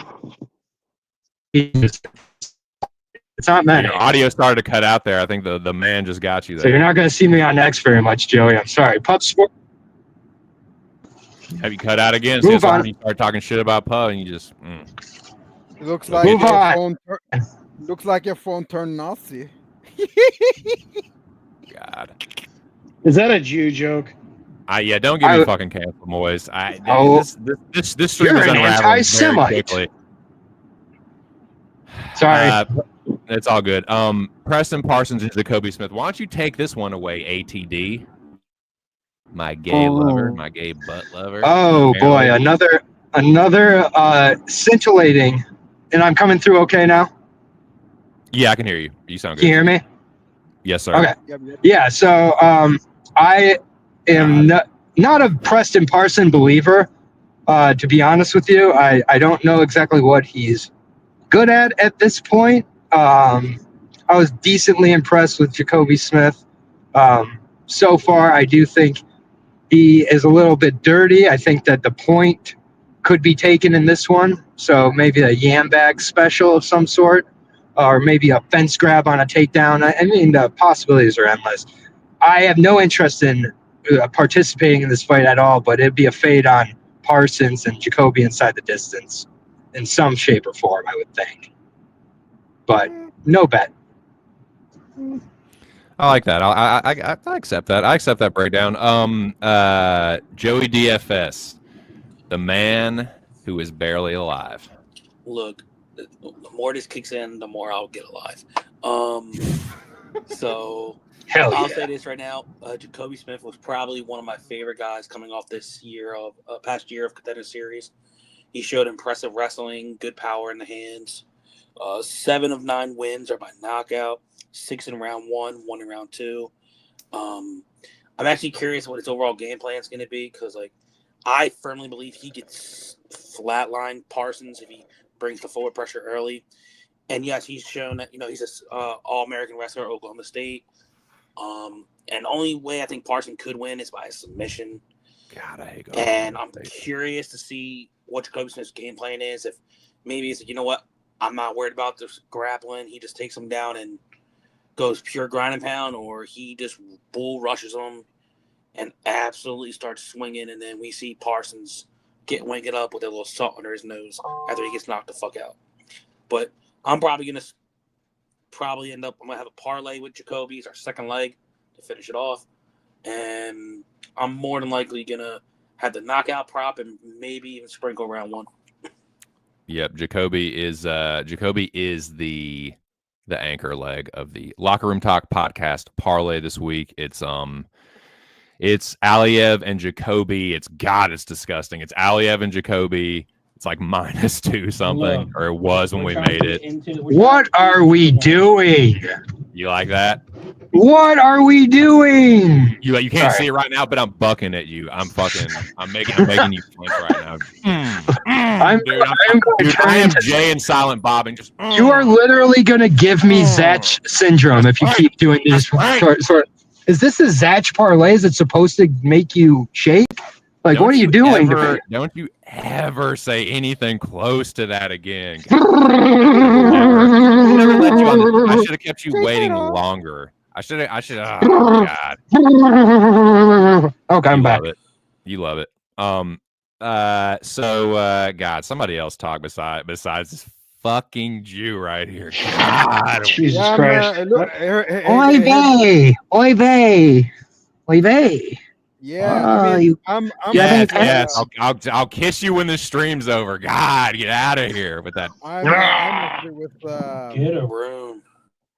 Jacoby Smith. I think he's a dirty fighter. Good. He should call himself the Black Severino because in his last fight he landed an elbow back on the back of the head of his opponent. And there was a cut, and the fight should have been stopped there and no contest. Then he proceeded to strike the backside of the knee of his opponent. It should also be illegal because it's not though, dude. It's not. You don't make the fucking rules. Strike your backside. You can't triple stamp a double stamp. You can't triple stamp a double stamp. So what's gonna happen? He's gonna take. God, whose background is that? Oh, please, let me speak. What's gonna happen? He's gonna take Preston Parsons down, and Preston is gonna use his jiu-jitsu to stay safe. And Jacoby, short notice, he's gonna get very, very sloppy and commit some fouls. What's gonna happen? Preston Parsons wins by nothing. He's not gonna do anything. He's gonna die. He's gonna plus 4,000. It's gonna happen. Chris Tanoni is going to ref the fight. He's just gonna see one headbutt, and its fight is over.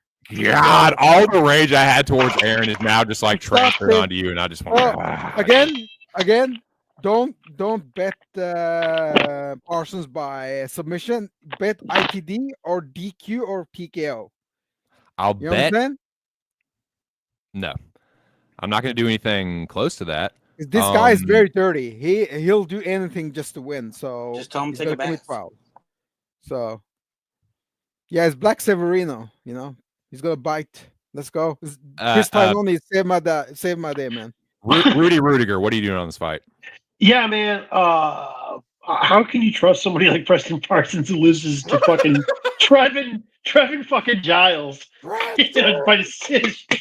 No fucking way. I mean, I don't really. I think Jacoby Smith's going to win this fight. But if you think there's going to be a point, if you think there's going to be a point deduction, I'm surprised you're not on the draw. Plus 8,000. Moise. Yeah, Some of that. Moise. No, it's gonna be a DQ because he's gonna land those elbows behind his head. Calling him the Black Severino. That's hyperbolic. So yeah, Black you Severino. hyperbolic chamber fuck. Moise, you That's fucking what that means. Scandinavian.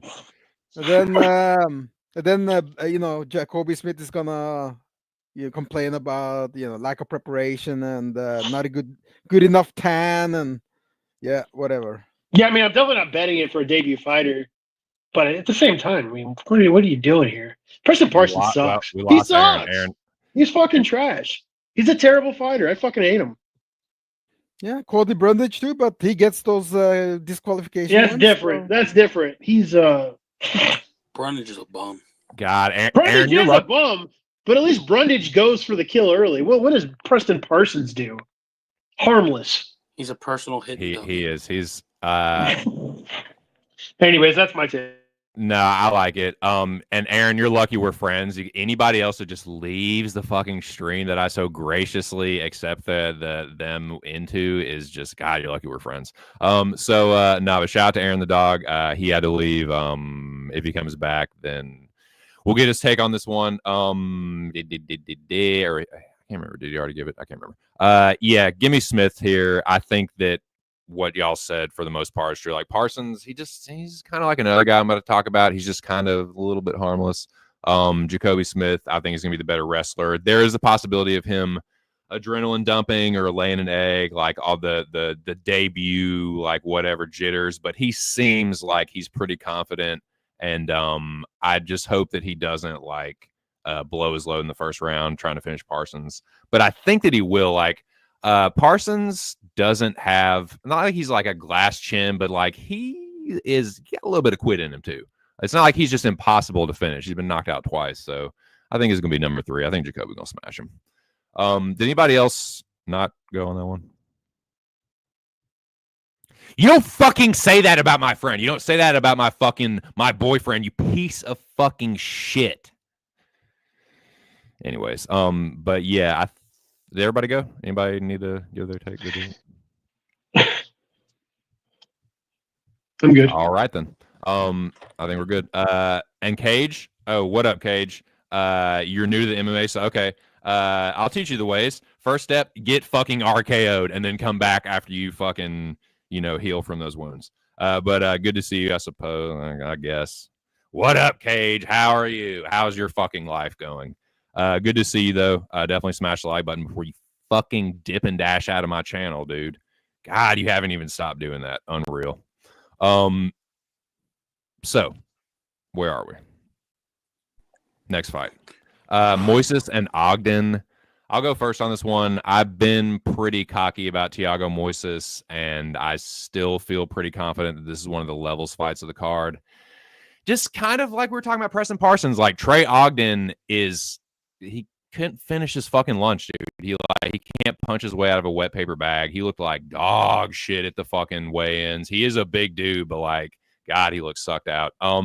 Just kind of a skill gap here. Levels fight. I think Thiago Moises is just better everywhere, a little bit more dangerous of a striker, better submission grappler. Like, the only thing I could see Ogden maybe squeaking out is like a greasy split, but I don't think so, man. I think Thiago's going to get this one done. I think he's got him covered. The line is, I think it could be even wider. So yeah, I'll definitely take the -200. And you know what? I liked it so fucking much that I made it my leg of the parlay. This is my only parlay this week.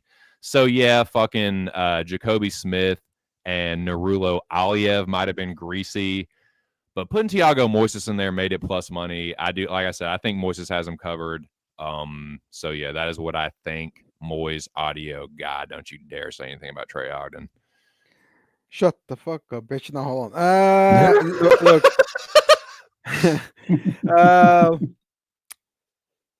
A lot of people are, talking about Ogden is going to do this and Moises is going to do that. But if you go back a couple of fights, the Jordan Levin fight and the Zellhuber fight, he barely attempted any takedowns. Why? Because he know they are superior grapplers, submission threat. And the same is going to happen here. Ogden knows. Moises can sweep. He can, lock in, the legs. He's more active from the bottom, like a traditional guard player like Hulabao. So this is going to be 15 boring minutes. It's going to be the same fight as Moises versus Hernandez. So give me Moises by decision. Let's It's the fucking same go. fight. I love it. Joey DFS. This is what Joey DFS feels about this fight. I do agree it's a levels fight. Moises, I think, crazy thing is I thought Moises was a lot older since he's been in the UFC for ages. The motherfucker's not even 30 yet, which is shocking to me. Now he goes back and forth between two gyms, American Top Team in Florida, and he's recently has been training with the Fighting Nerds in Brazil. So he's definitely getting some more looks, trying to improve his game since he's so young. As Tucson said, Ogden can't pinch himself out of a wet paper bag. I think there's a chance this fight could be boring early. I think there's going to be transitions on the cage, both fighters trying to work underhooks. And I know Moises' takedown defense ain't the greatest. Maybe Ogden could try to go attempt for it. No, I don't think so. You don't think so? No. Well, I think this is what I think. Not to cut you off, Joe. I'll let you Go continue, ahead. but I think that I feel like Moises is the kind of guy. Like, yeah, he'll go to his back to play jiu-jitsu, but he has the level of jiu-jitsu where he can go for a fucking leg attack, and you have to fucking respect it. Like, and he could legit get a submission. Yeah. But yeah, sorry, go ahead. No, you're good. Hey, I like hearing different opinions to get better results. So, I'm, as I said, I do agree it's a levels fight. I'm on Moises. And the crazy thing is, 3 out of 6 losses are by sub, but Ogden hasn't got subs since 2019. And when he does get subbed, all of them are in round 1. I'm not saying Moises is going to do it that way, but if he does, hey, you cash. You get a nice little round of applause. But I'm more of leaning probably Moises towards a decision. Yeah, well, that's fine. Thank you. I think everybody went on that one, right? No, I did not. Oh, Mick, sorry, go ahead. I'm sorry. No, I already said it in chat this week. If you're in the dome, then I watch the fights and I really trust my reads with the tape stuff. Okay, so I took Moises by sub for plus 550 because I thought that line was good enough to. Let's go. Maybe he gets a back take or something crazy. So I put a half unit on that. That is insane. Like, what the fuck, dude? Like, not only did he get subbed twice by Thomas Gifford, he got subbed by another dude. I can't even remember his fucking name, but he's not that good of a fighter. Like, that's crazy. That's just, I wouldn't be surprised if he got a sub. That's all. And plus 550, that's going to get some of my money. It's just a good line. I like it. So that's Shout out to my dude, the General, dude. Shout out to the General Alex Ramirez, my homie. What's going on, General? How are you, man? What do you think about these fights? So I think everyone has gone on that one now. We can press on to Ehor and Marco Tulio. Whoever is feeling froggy can just jump right out there on this one. Go right ahead. Oh my god, I can start. I can start. Yes. What the fuck? I've studied this fight for a long time, and here's my conclusion. PASS. Pass.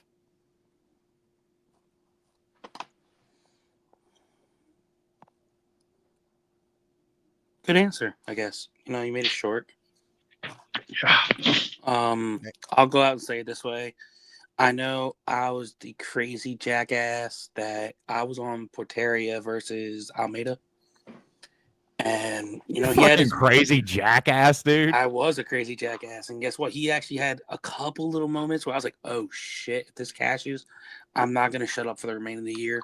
So, I guess the MMA gods are like, no, we're not going to let Joey DFS talk. So I was like, okay, I understand. But I think what's going to happen is, I think Tulio, maybe round 2, round 3, where Viteria does tend to slow down. I think he gets him out of there by TKO. and I haven't placed it yet. I'm still looking, but if I do, there's a third fight coming up, and once that third fight comes up, I'll potentially drop the 3 leg I'm looking at. Nice. What do you think about this one, Mick? Why you stuff your face? I think that Tulio probably knocks him out in round 1 or something, but I don't really want to get involved because I don't trust him. So I agree with the pass. I'm not going to bet on this fight. Smart, man. You real smart. Moise, what do you think? I said pass. Well, goddamn, you did, and I'm sorry. I fucking forgot. I'm a fucking dumbass. I'm a crazy jackass like Joey. Maybe even more so, but, you know, I'm sorry. You're right. You did say pass. So, yeah, everyone went on that one, except for me. Sorry, I'm eating goldfish. Yeah, I think, man, I originally saw that line and saw Ehor plus 340 and was like, dude, I'm betting Ehor. But this is what I think is going to happen. I think Ehor is going to hurt Tulio early like he does in a lot of his fights. Like, Ehor is not as bad as that line says, but I still think he loses. Because, he loses every fucking fight. He beat that dude Brychek. He almost, dude, he should have beat Bellato. Like, a lot of refs would have stopped that fight. I can see a similar thing happen here where, like, Tulio is within an inch of his life, and then he just survives and Ehor gasses. Ehor looked god-awful on the scales. Like, he outdid Jose Johnson, who just missed weight literally, like, right before him. And I was like, man, Johnson has looked the worst. Like, he's all dejected. He fucking missed by, like, several pounds, and then Ehor, like, just fucking takes the cake. So, yeah, I think it's another, like, Ehor, maybe, like, flash of brilliance early, and then he just, you know, gives it up. But I don't know, man. It's too sweaty for me. I don't think Ehor is quite as bad as people try to make him out to be, but he's still just, like, he's still really chinny and, like, stupid and fucking, I don't know, man. I think Tulio eventually knocks him out, but it's just too sweaty for me to bet. So, yeah. What Moy said, PASS, but give me Tulio for, like, second round knockout. Did everybody go on that one? Sorry, stoner short-term memory. We can press on Johnson and Bunez, whatever. I'll kick this one off. I still think Jose Johnson wins, but he could get subbed. So I originally was like, man, like, am I going to make Johnson my leg? Am I really going to parlay Jose Johnson? I think he's the better striker, and I think he knocks Bunez out, but it won't surprise me if, like, Bunez stuns him or, like, gets a submission, but I really think that it's like a wild sub or bust for Felipe. I think Johnson wins, but it's just, I don't know, man. After missing weight like that, I just don't have nothing to do with it. But yeah, whoever wants to go next on this one, can't remember the order. Yeah. So Jose Johnson is a culture of losing. Just look at his amateur record. Look at his fucking pro record.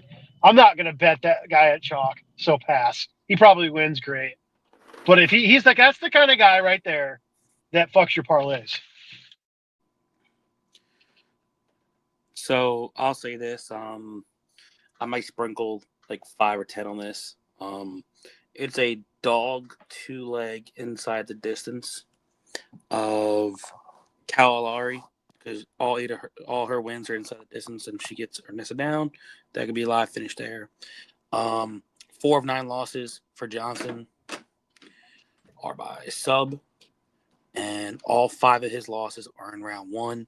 So if Boons does get Johnson down, Boons is the superior grappler, and I think he's allowed to get a finish.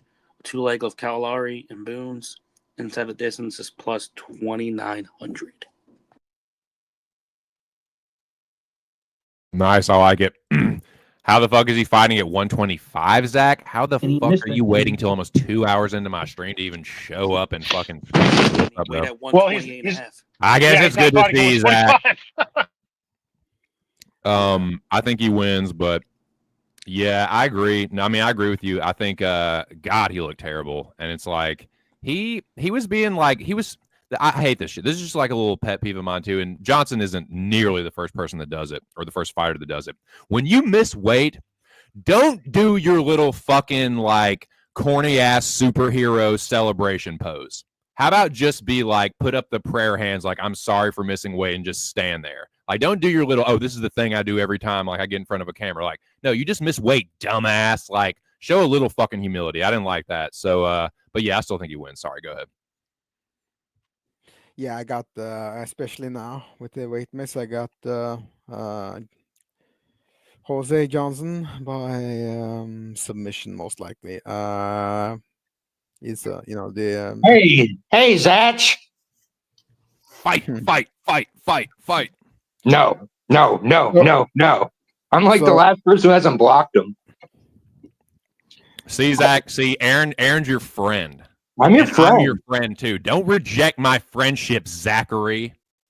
We almost went to regional MMA together. What happened? What the fuck, dude? Nah, but what up, Zach? Yeah, like fight, So- dude. Jim Halpert emoji. Fight. So Aaron, what do you think about this fucking fight?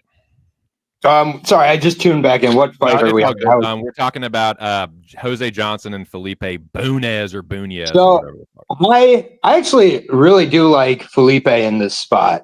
For one, I don't trust the tank of Jose Johnson at 125. I think we all agree that it's not healthy what he's doing.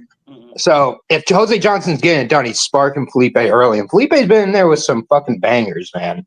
And I think he's going to grind him down with that jiu-jitsu, get the back, take that long neck, and choke him out unconscious. I'd say second or third round. I bet Felipe Buenas is one of the few. I have 2 Brazilian dogs on this card. Holy shit. And so that'll go one of the 2 ways. I used to be anti-Brazilian, but I've changed my ways in my time away. And I've leached up all the information of others, obviously, because I leech.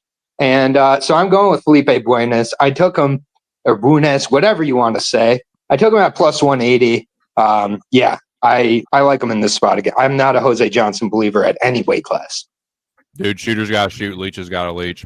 Zach got to shoot. Shoot got to shoot. Who has me blocked? Not me. Oh, my bad. Not me. That's all good. Not me, Zach. And if you block me, I'm gonna come find you and fucking wherever you live and give you a big fucking hug, you old Ted. Plenty of people have you blocked, Zach. I don't need to go through. Jack, I don't need to go through the. I gotta ask a question. What? So wait a minute. You attack Aaron online on Twitter, but then you come here and fuck with him too. Like, what is going on with the world? Why can't Seriously. you guys? It's Aaron is 2025, ass, bro. whatever's It's going on. it's no holds barred in 2025, boys. This doesn't make any fucking sense. Anyways. It never has, never will. But yeah, I don't have you blocked, Zach. Don't worry. Aaron, so I don't know if you heard what I said about. You said you got 2 Brazilians. So Yes. I actually am considering placing it like a little sprinkle. It's Kalari and Booms inside the distance plus 2,900. Actually, I have Oh, 3. shit. I have 3 Brazilians, and I fully approve of that, Joey. I actually have 3 Brazilians with Kalari, although that one is not one I bet. I bet Bruno Lopez is my other one. So I've been torn on that one. Like I picked Tuesday. I'm telling you, this dude Bruno Lopez is not great. I admit it. I watch him in LFA. I was like, ugh, I don't know, but That's very big of you to admit that. I appreciate. Again, man, you're doing very honorable things on this stream. I've grown. I've learned from my ways. I'm trying to ingratiate myself in this wonderful community of real motherfuckers. Yeah, that's not real. Yeah, if you heard my breakdown of Lopez, said that if you look at the Brave FC fight with Mohamed Bellam, yep, in round 3 he actually knocks down Goes Alive with the uppercut because he doesn't know how to strike moving backwards. He doesn't have the footwork to avoid that kind of pressure. So I'm actually betting Lopez round 3. So hell yeah, boys, let's go. So. I love it. I feel like we've been I haven't talked about the Bruno Lopez pick at all in the dome yet. Just because go for it, man. But yeah, I do like him in this spot. I feel like we're getting a very inflated number with a guy who's not as good as people might think he is. Watch his fights so far in the UFC. I'm not impressed with your performance. Gazio Lava. So yeah, I'm on Bruno Lopez in that spot. Buenas as well. I believe I do have a parlay with those 2 as well for half a unit. Nice, dude. Well, best of luck there. That's a big old pass for me. Good That's shit. fine. Was there any other? I passed on almost this entire card. Smart man. Was there any other fights that we went through that you wanted to touch on or Could you just flash them up and I'll tell you? I'll just say if I have anything so to we did Cagliari carrot cake. I was here for that. Okay, yeah, that's right. Smith Parsons. Yep, I was here for that. I like Jacoby Smith. This fight. Okay. Yeah, I wouldn't bet my friend's money, so I wouldn't bet Zatch's money with this fight if he had any. You wouldn't bet mine, dude? That's fucked up. All right, whatever. He doesn't have any. I didn't hear that, but whatever. Go ahead. Yeah, I guess I would fade Moises in this spot. I feel like Moises has his eyes on the GFL and becoming their Sean O'Connell. I think Moises is going to be the Sean O'Connell of GFL. God, I thought Moise was pissing me off, dude. You're sending my fucking blood pressure through the roof, and you're lucky we're fucking friends. But okay, I'll accept that, I suppose. Tulio Ihor. Ooh, this fight is going to be messy. I hope. Yeah, Tulio's going to knock him out very, very quick. Holy shit, that's a crazy take from a crazy guy. I know, it's so crazy, Ihor. And then here we are. Buenas by submission, round 2 or 3. Well, crazy guy. I haven't bet him by sub yet, but I probably will with some round props. Ooh, crazy guy. You want to lead off this one? Medic and Puna. Yep. I think Euros Medic is going to knock Puna Soriano. Let's fucking go, dude. I knew we were friends for a reason. Let's go. Very, very. How many times has Soriano been knocked out at this point? It's like a couple. But he's only been knocked out once. Yeah, 2 of his losses. I thought it was twice, man. Okay, so I'll be honest. I didn't deep dive into the Tapology page of Puna Soriano, but I think Medic. He's getting better and better at 170. This is where he should have been in the first place. And I like him by KO. I just think Puna is very damaged goods and very easy to prepare for. And I think Medic actually has an underrated IQ from a striking perspective. And when he's against kind of a plotter like Puna, I just think he should look good.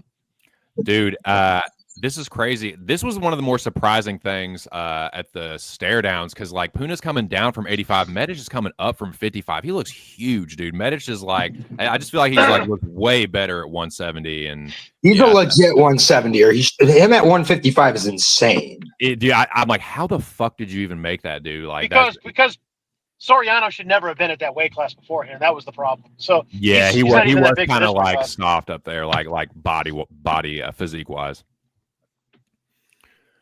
Yeah, I agree. I agree too. I just took Medic round 2-3 KO prop at plus 390 is what I took. Nice. What are you doing here, Joey? So I know on Tuesday I said there's the methods of victory for both. If you tell me Soriano does what he did in his debut at 170, and that was to wrestle, go back to his wrestling roots.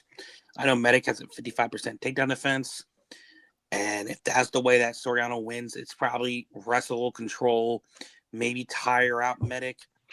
But the more and more I'm watching, and I rewatched the Stolfish fight, and I rewatched the Roman Kabbalah fight, I think Medic is going to fucking leg kick the fuck out of Soriano to where he can't shoot any takedowns. And I think maybe round 2, I can see round 2, round 3. Soriano slowing down, taking some huff and puffs, like acting like he's a big bad wolf, and Med gets him out. Yeah, and Joey, just to that point with the takedown defense, like you got to remember when Euros was going against our Mountain Man, he was preparing for the exact opposite fighter. He was. And if he gets caught here not preparing for wrestling against Soriano, which at this point isn't a shock, I don't think. I think people are expecting that because Soriano knows what he is too. Like, if he gets taken down by Soriano and dominated into wrestling, I'm never picking Euros again in a fight in the UFC. I think Soriano too. Like, what has he done? He beat Miguel Baeza. Big fucking deal. Dude, that Dusko win is not aging very well. On that fight. It's a bad dude. People got all. Oh, he looks better at once. We fought Miguel Baeza. Yeah, and like, dude, I think he's kind of compromised, like durability wise. That's the wild thing about it. Everyone's like, "Oh, Baeza's gonna come back." I'm like, look, I gotta see it. I was drunk as shit. Everyone's like, "You picked Soriano on stream." I'm like, I picked Soriano. I sprinkled more than I was supposed to, and let's just say that the MMA gods were on my side that fight, so I was happy. Hell yeah! But like, I think he's more compromised at 172. Puna, like, it's just, I don't know. Moise, what's your take on this one? No, I think Medic is going to finish him in round 2. I don't think the wrestling is going to work. Baeza made a mistake in that fight. He tried to go for guillotine and then got stuck on bottom, and Soriano landed like 67 punches. So if you look at Medic, he goes for the underhooks and tries to break free. Against Miktebek, he got tired because he wasn't, like Aaron said, he wasn't preparing for a wrestler. And second, he got taken down on the open mat as well. So so give me Medic. He's gonna kick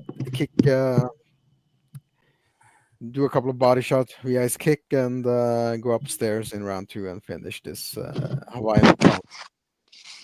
He'll be in the PFL by next year. No, he'll be at what's the promotion? Reed, brother, called? you already know the answer. Oh, to that new question. fight organization. Toughen up. Reed, search your feelings. You know it to be true. You already know it's your what? Yeah, maybe Aaron. I'm just kidding. I'm in the middle of a sobriety break, motherfucker. 1 month clean. I know. I thought that might rile you up. Yeah. No, it doesn't. I'm like calm now. It's weird. I'm coming back dude, though after Italy. Zen ATD. I like it. Yep.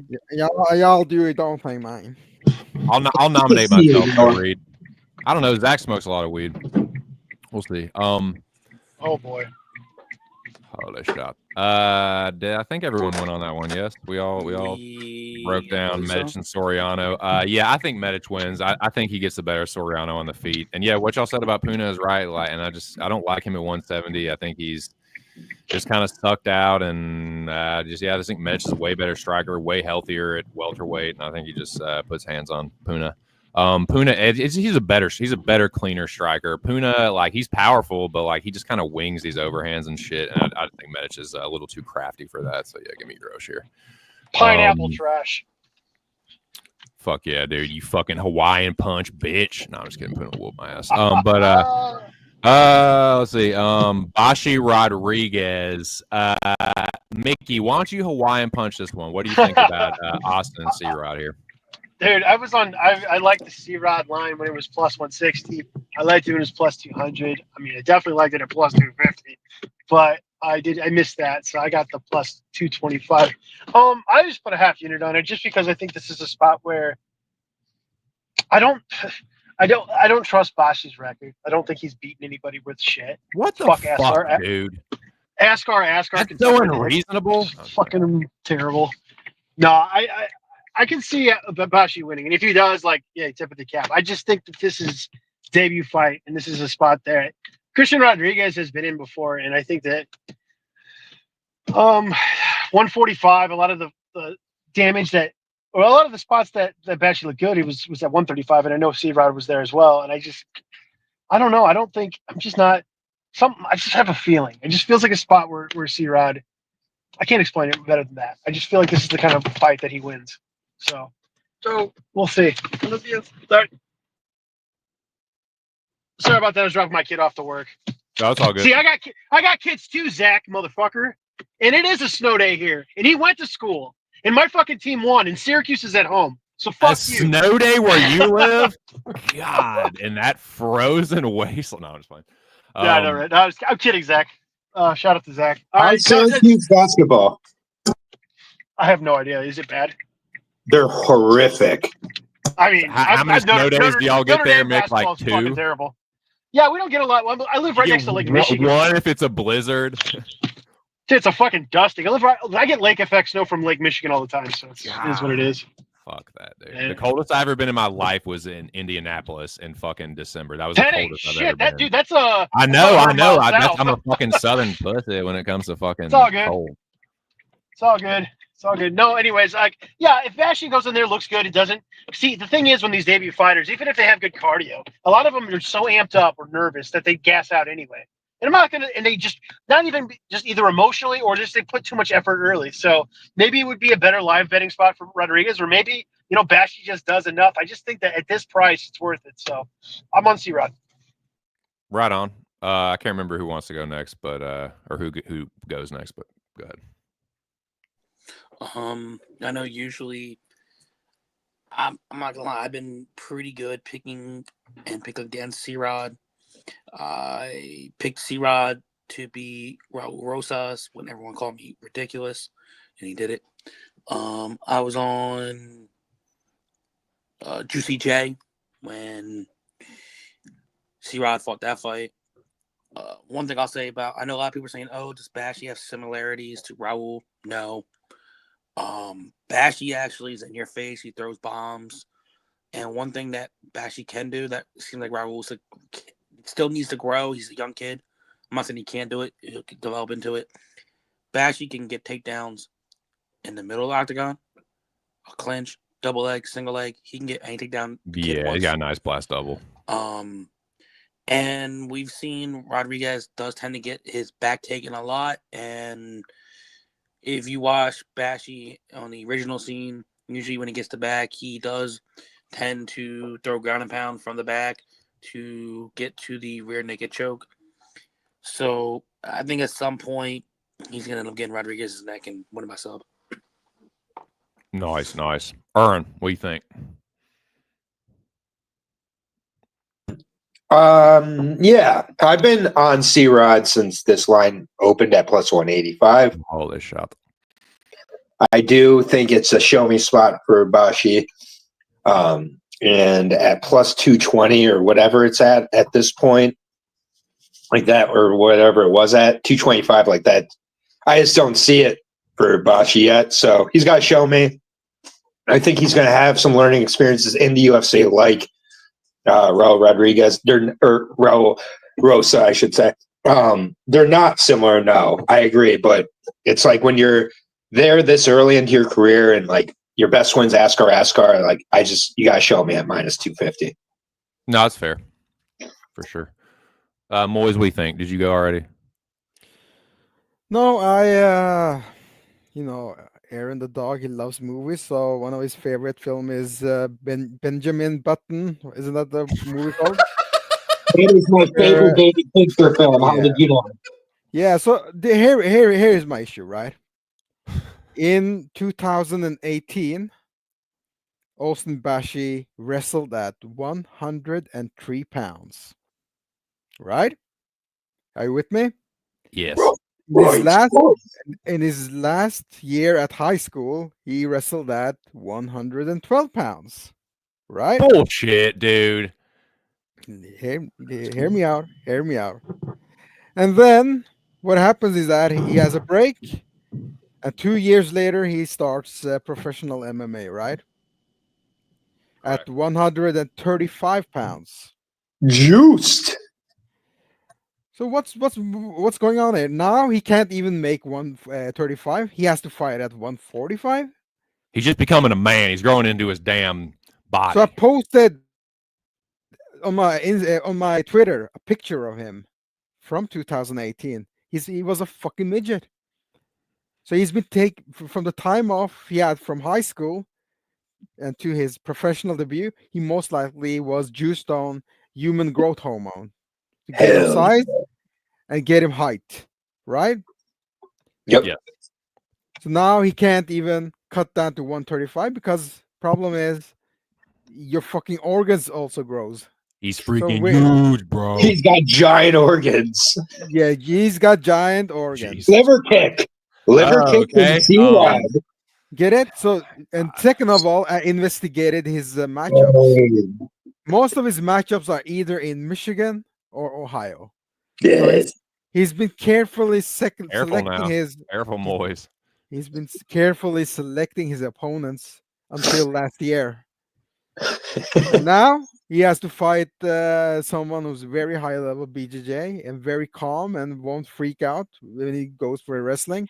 It's actually pretty hard. I don't even like Austin Bash's wrestling.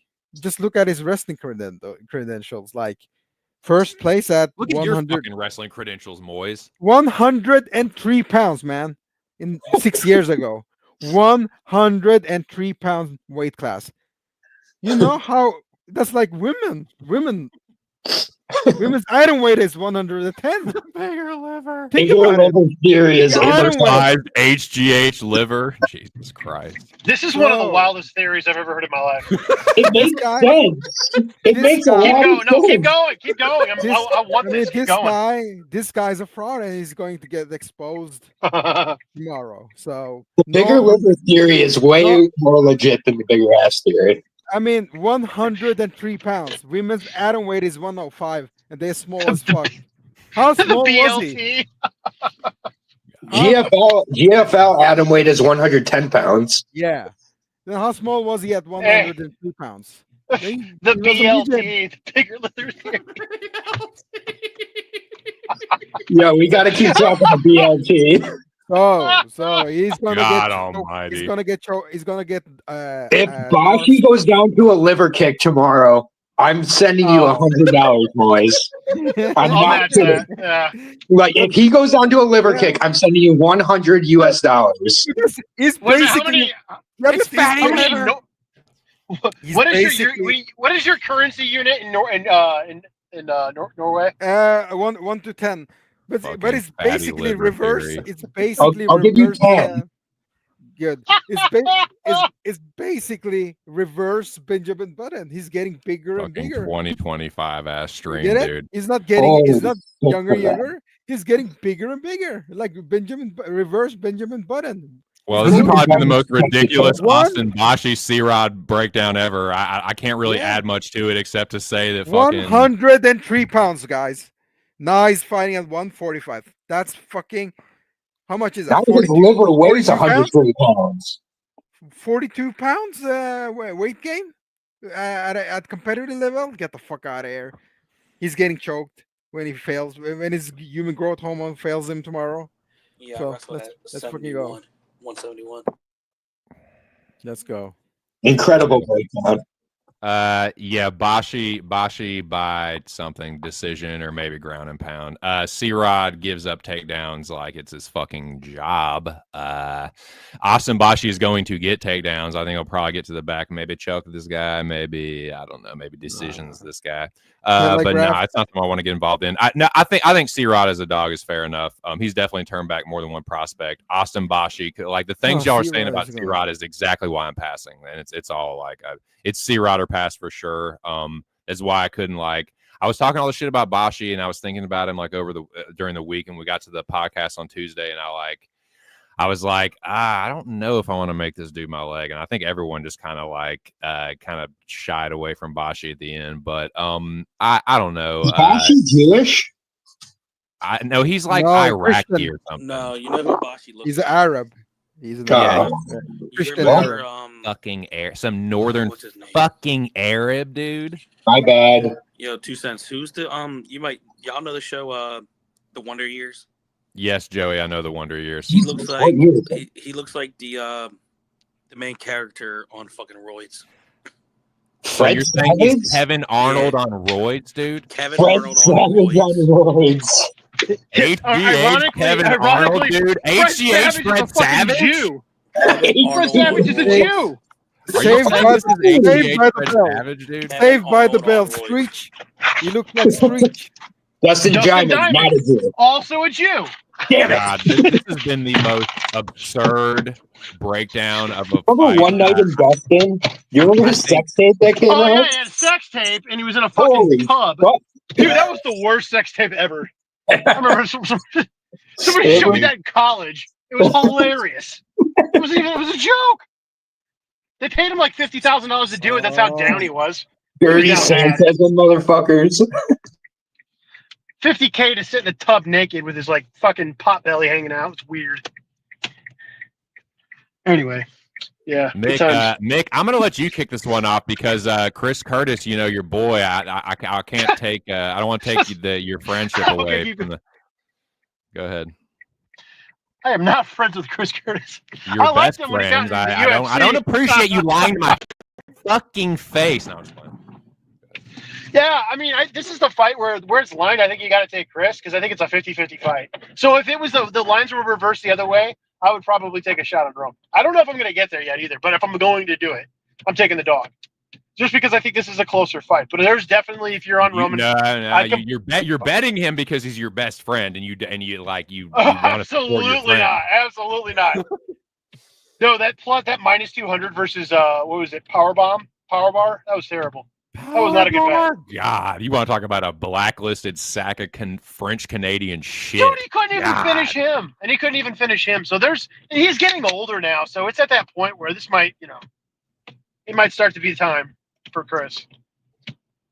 I don't know, but yeah, one more time as Clint would say, one more ride with the legend. Once more into the fray, says you. I like it. Yeah, that's what he said. That's what he said about fucking Cowboy Cerrone versus Jim Miller. He put 2 minutes. He put 2 fucking units on Cowboy. Very sharp. Goodness gracious. Moy's audio. What do you think about this? Decent fight, I guess. I think Chris Curtis gets a round 3 KO when Roman Kopla gets tired.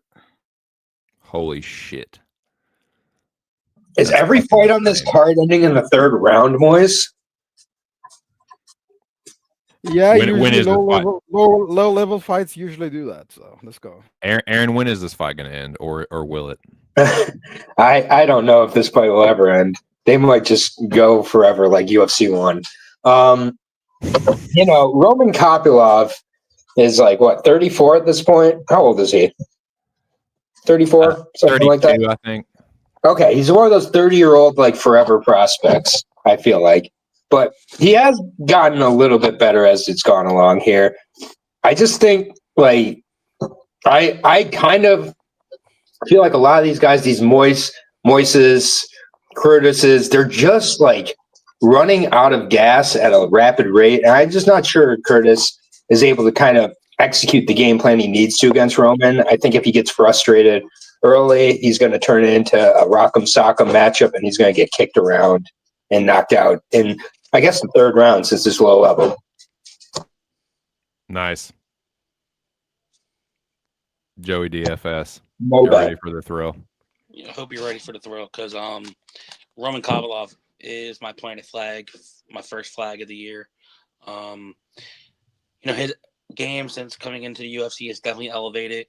He's actually transitioning to getting some wrestling takedowns, which I do not see in this fight. I will say that crystal clear right now. I don't see Kopylov laying takedowns. If he gets takedowns, then holy shit, then, But I did say he was one of my dark horses in the UFC. He's a very good kickboxer. He throws with good volume and combinations.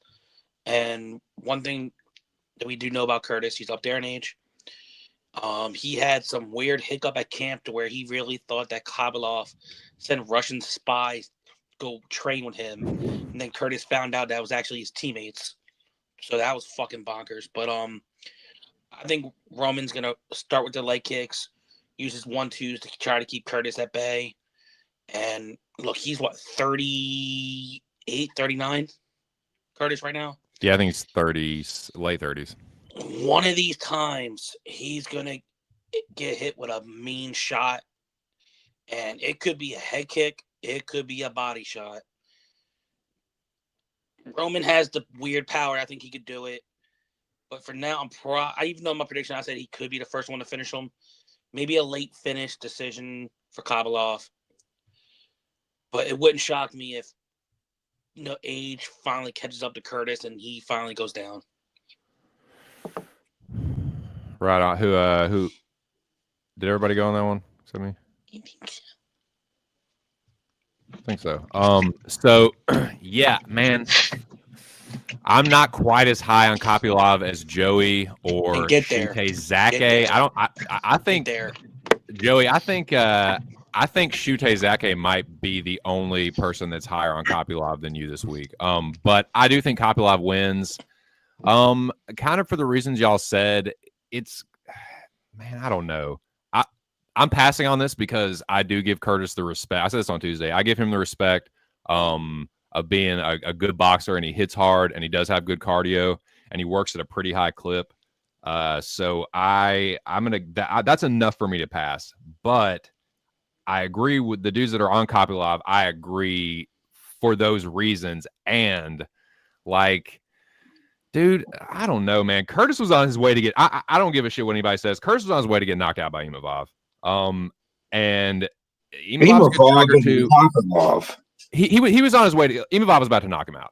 Imavov is a much I don't know. I think Imavov hits harder than Kopylov. I think I think they have similar. I think Imavov's a better fighter. He's definitely a better fighter, but I think Kopylov hits pretty fucking hard. I think I hate to agree with Zach A, but no, I don't hate it. I think he could body kick him. I think he could knock him out potentially. I just think Kopylov can maybe win a decision too, man. What's the overtime prop? What's over 2.5 hours? I'll check right now. I'm just too lazy. I'm sure it's chalk the shit. Is it if it's like near even? I would take it. Holy shop. Yeah, I don't know. I think Curtis can end up being a finish on either side in this fight. So I don't have the over under, but it says fight go to distance. Yes, at -175. No, plus 130. Yeah, no thanks. Never mind. I'm sitting this out. Hey, no for plus 130. Yeah, I don't see there being a finish on either side here. I don't know why, but that's hilarious. He said he's asking for the line for the over, and you go, well, plus 130 for the under, just because the line makes that's how a lot of people in this community work, though. It's okay. I'm pulling an Aaron on Aaron. God. I wouldn't do that. What are you talking about? I literally said no thanks, and then you're like, well, plus 130 on the no. I'm like, no, I just said I don't think it's finishing. No, you do think it is. You are betting that. You're a towel. You are betting that fight. You are. We are Marshall. Did everybody go on that one? Yep. Yes. Yep. Oh yeah. Yeah, I think that's a value trap this week. No, it's not. Maybe. I think Curtis. Man, Chris Curtis is a lot more durable upstairs than people think, though. I mean, he is. I just think, I don't think it'll be. I don't think it'll be to run away. I think it could be a knockout. But Kopylov is going to be the guy to do it with all the fucking wars he's been in. Kopylov. Only thing I'm saying. That's why I just say I think it's gonna be Kopylov decision. The more I think about it. But it feels like it's gonna be like a weird shot. That's gonna be like, oh shit, type of shot. Or I think it's gonna be split. I'm gonna say Kopylov wins the first round. He wins like the first half of the second round. Maybe lands another. Split is a good call in that fight, actually. Very good call. I'll say Kopylov by split. Did everybody go on that one? I don't want to cut anybody off. Yes. Cool. As you wish, Joey DFS. Well, why don't you kick off the next one, Smarty Pants? We're talking about Cesar Almeida and Judo Thunder Abdul Razak Al Hassan. So, if anybody that did watch the stream on Tuesday, this was probably my favorite breakdown on the stream on Tuesday. I mentioned a band, which I haven't listened to in ages, but I'm going to say this. Let the bodies hit the floor, because I think someone's getting fucking slept, and I think Al Hassan's going to walk into a counter shot and get knocked the fuck out. Holy shit. Who can possibly follow that? Somebody try. I'll go ahead and go. As the person who's the worst at reading Cesar Almeida in the world. I'll take Al Hassan because eventually I'm going to be right on fading Cesar Almeida. I don't look into Cesar Almeida fights at this point. I don't know what I'm doing. The Budka fight, I picked Budka. So, yeah, I'm sharp as a potato. So, yeah, Al Hassan. Let's say Al Hassan knocks him out. That'd be crazy. It's possible.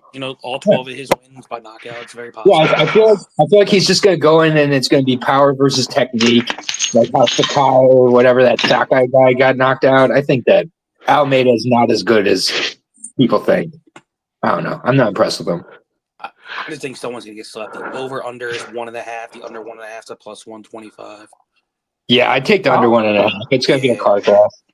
Al Hassan has solid judo too, though. You got to remember that he could hold him down for fucking 15 minutes. But I would love to see him. That's just not. I don't see him doing that. I just don't. I don't either. He did it. I'm just saying he could do it. There's a game plan there. Like Cesar Almeida, Jesus Christ, he let Roman Kopylov look like a fucking 10th degree black belt against him. It was so bad. Yeah, I had a buddy. Kopylov, I don't know. Al Hassan's gonna go in there and probably be killed. I think. I had a buddy that did like an over on Kovalov's takedown. Originally, it was at like 1. It was at like 1.5 at like plus 2 something. He said his high ass took it at like over 3. And he ended up getting up 5. I was like, Jesus Christ. And he said he made like fucking $1,400. Good for him, dude. Fuck it. Sometimes Jesus you get Christ. sometimes you get high and luck your way into a bet. Fuck yeah, it. I was on stream with them and I was like, oh my god, he really placed that shit. That's fucking awesome. It reminds me of the one time I took a goal scorer in soccer and I accidentally put, instead of $10 on it was a long shot, it was like 500. I put a fucking 100 on it. I'm like, what the fuck? And I couldn't get it back. That's great. It hit in the 89th minute. I would have shit myself. I hit the 89th minute. I'm like, I won $500. I was thinking I was losing for the entire match. I'm like, I'm sorry, but Zach only asking Moist for LFA bets is his biggest troll on me ever. Well done. How about you, Moise? Where you on for this fight? He knows how to push your little buttons, sweet cheeks. Well, yeah, he didn't even address me about LFA. How dare you? I know LFA. Ask me. I don't got your number to ask you. No, Zach. Oh, I was gonna say, well, just exposed a nerve like no other. That's crazy. Huge nerve. Aaron the puppy. Oh. Did Manny tell you that one? No. Oh wait, that was Labyrinth Ear. Never mind. How about you, Mr. Moise? Your fucking butt, Zach. Whatever you fucking said, probably some smart ass shit. Yeah, it was. He didn't ask me for my LFA bets. He only asked Moise. How dare him? Yeah. Now, this is a tough one, man. It kind of feels like Al Hassan or pass, but I think Cesar Almeida knocks him out. I think it's another one where Al Hassan hurts him and then ends up getting finished himself. But sorry, I was butting there. But whoever else we're just waiting for Moise. Well, Almeida is the third fighter, dirty fighter this fight card. Yeah, and Resta, K grabs. Yeah, Jacoby Smith, Severino, and Almeida. Eye pokes and nut shots. So if you want to play the draw, you got three fights you can play the draw. I think this is a levels fight, and Al Hassan is going to beat the shit out of him. Plain and simple. So you're saying round 1 knockout? Actually, decision because Almeida keeps it safe. There you go, boys. Plain and simple. Al Hassan's the lock. Well, the lock. So yeah.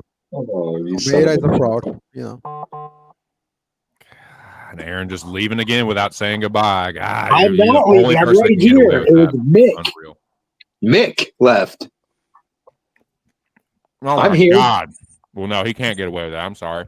Yeah, stuff your fat face, 2 cents. I will. Yeah, you fucking fatty. Don't fucking fat shame me, you piece of shit. Dude, you are a tall, gangly, fat fuck.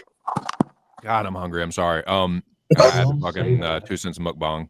But yeah, Mick. Yeah, I don't know. I don't know, man. Unacceptable, but I guess I'll forgive you. No, I'm just playing. Shout out to Mick. Did he give his take on this one yet? If not, he can do it if he comes. Yeah, he said Al Hassan's going to judo toss Almeida. Nice, dude. I had to come back with the avatar, man. I like it. Well, yeah, unfortunately, my fucking phone died, so I had to plug it back in real quick. Sorry, guys. No, anyways, it's okay. See, Blaz. Hey.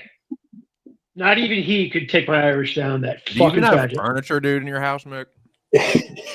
Is your couch? Dude, I wish I could show you right now. I got too much. Look, I'll fuck it. See if my cam works here. What the hell is at the window? Is your house even fucking furnished? Yeah, are you in a community center? Camera facing back. How's that work?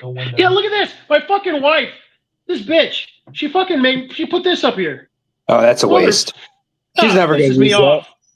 She's never going to use it. She uses it all the time, but I fucking hate it. And then she's cleaning shit right now, so yeah. That's unbelievable. Pelotons are a huge waste of money. You got Jude. Typical fucking women. Ugh. Yeah. Oy vey. Yeah, I would show you guys my face because I know you want to see it, but I am fucking sick and I look like a. At least we didn't see your fucking claws. Yeah, you know what? I'm God, 40 years no, old. no, I'm a man. I'm 40. Feet pics all day. No, because now he's gonna show him just to fuck with you, and I'm just No, gonna- I'm not gonna. I got No, he's not. It's like fucking 15 degrees outside. You What kidding up, me? Gabe? Shout out to Gabriel Bowlers, man. Shout out to the Fab Five, and I guess Joey too. Whatever. I guess he's included in Get off that. that fucking hard liquor you're on, Gabe. Hell no. Yeah, Cova, no. Hey, I sprinkled it. I didn't care. Hey, he Plus would know, 700. man. If I don't Aaron's give a telling fuck. you you got Yeah, dude, you got If fucking. anybody knows, it's me. I was gonna, yeah, exactly. I'm Who an is just my juice sense? Is that Lou Betcha? That's gotta be Noah or Lou. No, Oh my god. no, I don't. I think I know who it is. I think I know exactly who it is. Well, it's not. If it's Lou, I'm actually going to be disappointed because he should just he can. I feel like I know Lou well enough at this point. He could just fucking insult me to my face. I feel like we're at that level now, so I think I know who that is. I think you'd say something even more anti-Semitic if it was Lou. Yeah, I feel like Lou's not afraid to just attack me directly. I think I know who that is. I know who It's not.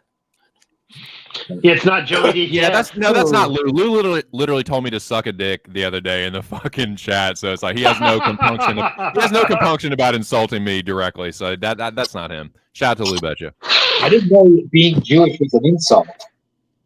Excuse me. No, It is, dude. It's like the I worst. didn't know that was an insult. No, trust me. Noah trying to get me canceled. We're not anti-Semitic. We just hate Jews. Well, yeah, exactly. There's a big difference. Aaron being on panel kind of just like negates anything like that. Yeah, we're good. I got you guys protected. Thank you. But if you attack my Judaism, if you attack my Judaism, I will play the card at all times. Government, I know you're watching. I know you can run Aaron's fucking background and see that what we're saying is true. So you know the deal. My mother and father were Jewish, 100% Jewish, and I married a boy. Yeah. And he'll be here all day and on Yom Kippur. Yeah. All these bagels? I am. Extra rye. Extra my best asset is having the right assets and people around me. So. Holy shit, that's the only reason I keep getting on here. DEI, baby. Let's go. That's all. Well, I like to consider myself a man of the people. So, we've won our way into DEI hires. Yes, I'm a minority. There's less than 1% of us on the planet. We're an endangered species. This might actually be the stream that gets me put down, and I don't even have 300 fucking subscribers yet. Did everyone go on this fucking fight on Al Hassan Almeida? Yeah, we went like minutes ago. I said, I think Al Hassan is the way to go on this one. How can you trust Almeida? That's all I said. But, yeah. Yeah, fair enough.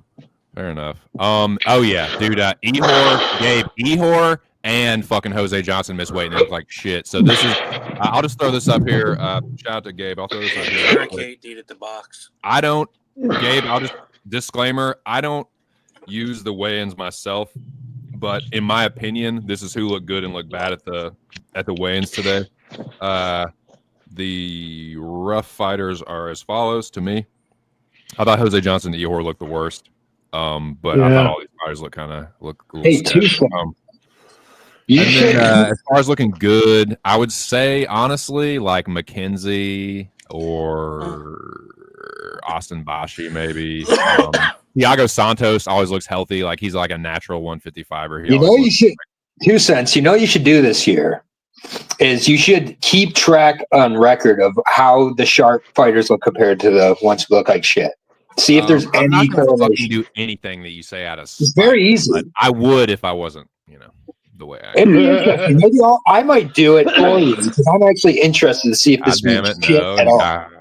All right. Well, I might do Carlson it. and Santiago is a wash. You can just take their names off because that's 50. Right. And if you cross them off, then it doesn't count. But for the ones who look, I'm just curious if there's any correlation. I used to do that. I used to put the red X and the green check mark after the fact to show people like, look, dude, I thought all these people look like shit and they won the fight. So it's like there's that's really why I no don't correlation at all. There's no correlation to that. If I had to assume. No, but it's fun. It'd be cool. No, it is direct causation. It is a direct cause and effect. The shoot the sachet effect. The only thing that is a cause and effect is who's taller. Or who has He's the got most, big hands. who has the fattiest liver. Definitely the BLT is in full effect.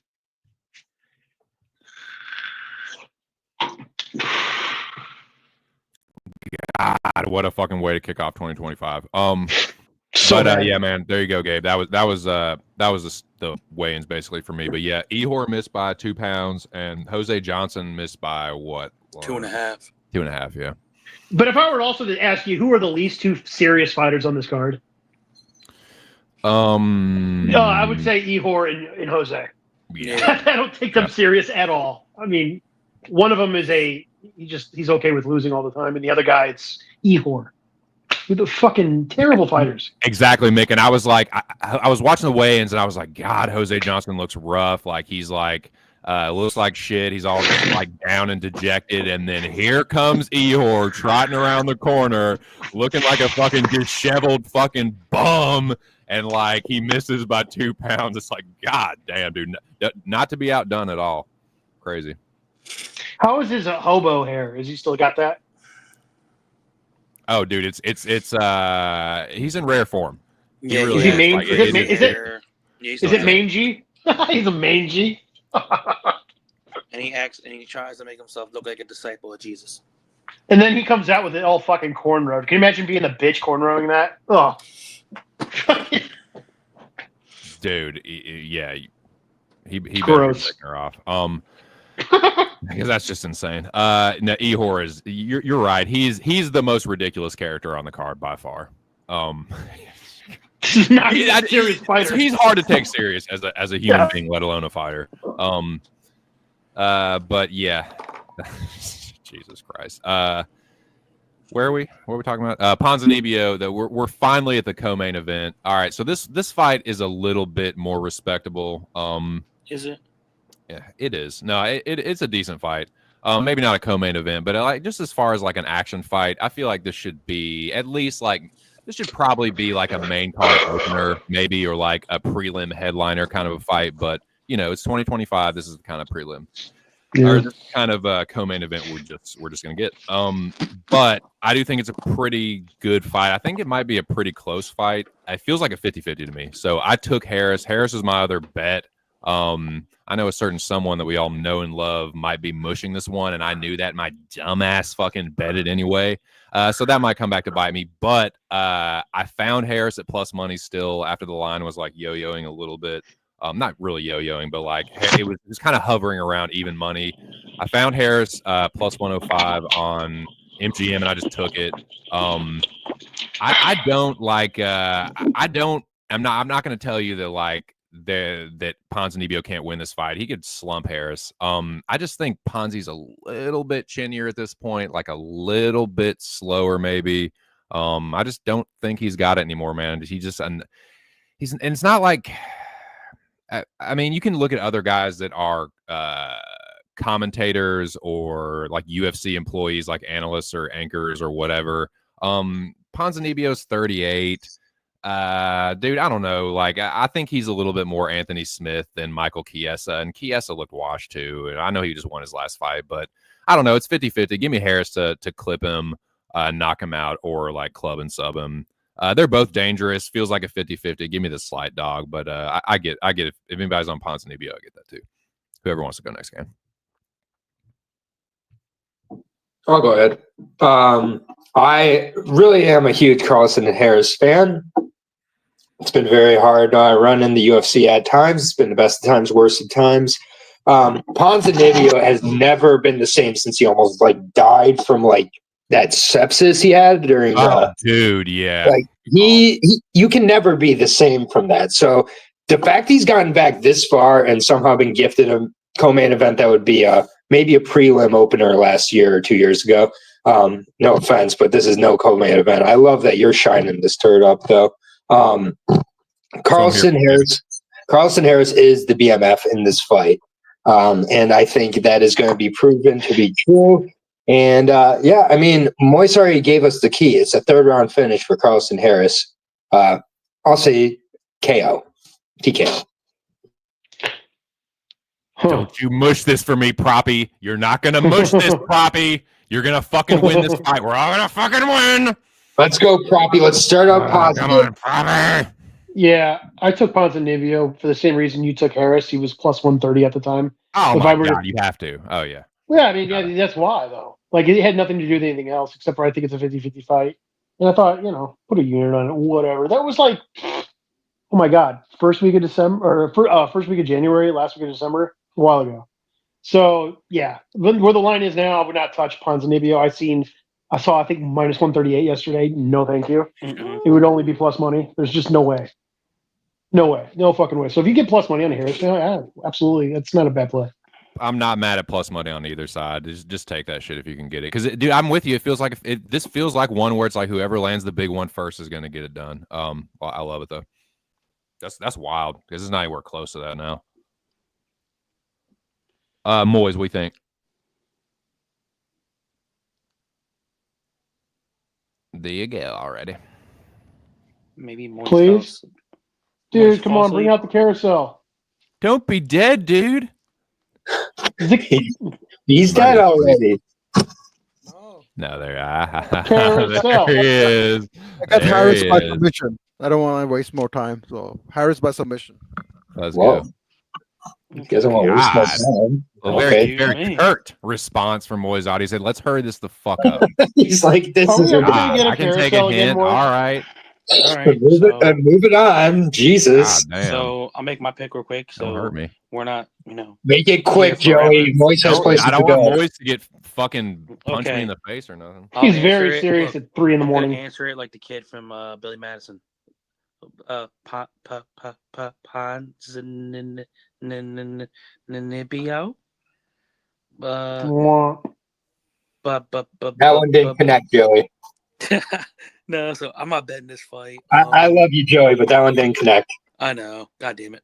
Maybe if I wasn't so sick, I can do it better. Dude, are you trying to? Are you? There's only one hack around here, Joey. All right, now you're not gonna bomb worse. Hey, I am talking good, sir.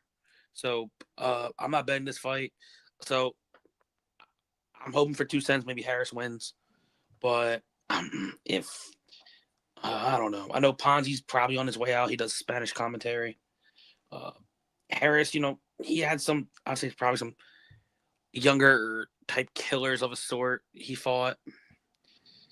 I think I picked Ponzi Tuesday with no bet. I'll probably lean Harris, no bet. I'm unsure. This is a 50-50 fight. Wow. You're a 50-50 fight. You help everybody. You're welcome, public. Yeah. All right. Well, since we're not going to waste any further time, Moyes, why don't you kick the main event off, my dude? So you can go to bed. The rematch we all were clamoring for. Yes.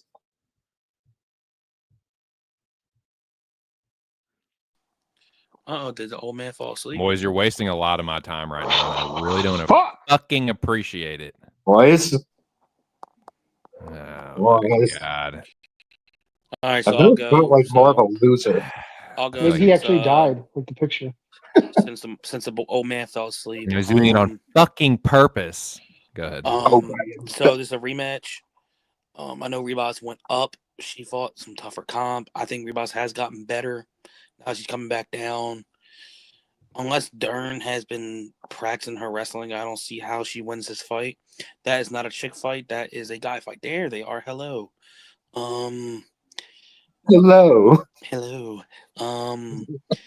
So unless Dern shows she can wrestle, I think there's a chance maybe in the championship rounds that Ribas could get her out of there. If you watch Dern her last 5 fights, she's been knocked down 5 times. And depending on who the referee is, they're not gonna like that by any means. Especially if you have a soft ref, one little knockdown, you fall, they could stop it, be a bad call, whatsoever. I'm actually leaning Ribas probably somewhere inside the distance. That's fucking interesting, man. That's fucking interesting. Moyes, can you hear my voice? Yeah, I can hear you. Wake up, you old fuck. No, I'm awake. I had to help my son. The Family first, for sure. The thing is this very binary fight. I do believe Mackenzie Dern can knock her out in round 1. She has the more powerful strikes. It's a small cage. Last time they were in a bigger cage, so Ribas just evaded the punches by stepping back. But if the fence is closer. So that won't be the case. So we might actually see Mackenzie Dern get the KO. But like Manpreet says, but that faggot. Hope you die. Hope you die, Manfred. MMA luck of the night. Yeah. Fuck you. Suck my dick, faggot. Hold on. The thing is, both fighters have regressed somewhat, but I think for me, Mackenzie Dern has regressed more because you haven't seen any submissions from her for a long time. So I think she's become a world-class boxer. That's why, Moise. No, if you look at the Montella De La Rosa fight a couple of years ago, she's just transitioning from position to position and just locked in a chocoplata. So it was art, but not now. I think actually what you can do is bet Ribas by submission at plus 2,000 and Mackenzie Dern by KO at plus 1,000, I guess. So I think it's either one of these. Now you see there. That's how you are about, boys. Yeah, because she recently got submitted, Mackenzie Dern, and it was bad. It was very bad. So because she got armbarred like crazy, dude. Yeah, I mean, the thing is, if she tries to go for a judo toss, Mackenzie Dern, then Ribas will take her back and get the rear naked choke. So bet the KO for Dern and submission for Ribas. I don't think this will go to a decision. There's no way. That's crazy. Joey DFS, what do you think? I already went, but I said Ribas. Well, goddamn, I'm sorry, I forgot about that. My God. I'm just trying to help you get the flow. No, I forgot. Okay, I'm sorry. There it is. There's another genuine apology. I accept your apology. Thank you. Whoever wants to go next. You want to go first, Aaron, or me? I don't care. It doesn't really matter. I'll let the Jew go first. Yeah, let me just Jew my way in here. So making my way downtown. And I think in this fight, I couldn't care less who wins. I think this is the least excited I've been about a main event in 2025. We'll see if I say that every event or not, or what event I stop that on. But yeah, this is not a good fight. I think that fight ends in submission of some sort. Seems like a way to go with this, and I would say that Dern's going to get a submission and revitalize her career. Why not?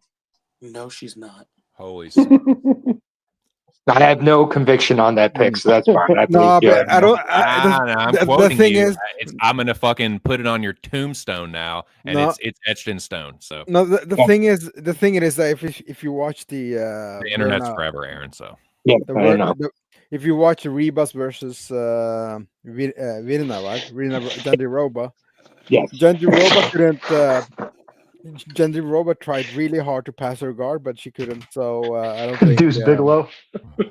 Don't think Mackenzie Dern can do that. You're actually right, Moise. I'll take KO. Take the KO. I'll take Dern by KO. Thank you. You're welcome. All right, Dern by KO, and I said it before Moise did. Don't let this fucking Norwegian piece of shit convince you. I'll take Dern by KO. He stole this from me. I know Ben the dollar. Y'all do your don't think, man. Y'all do your don't think. Yeah. It's good to see you. It's good to see you, Noah. Oh my god! I was half expecting. You definitely never make fun of me, Noah. Moise usually drops a banger like that, and then just like Mike drops out and like leaves. But that's hilarious. Remember when he was asking who blocked him? There's one of the people.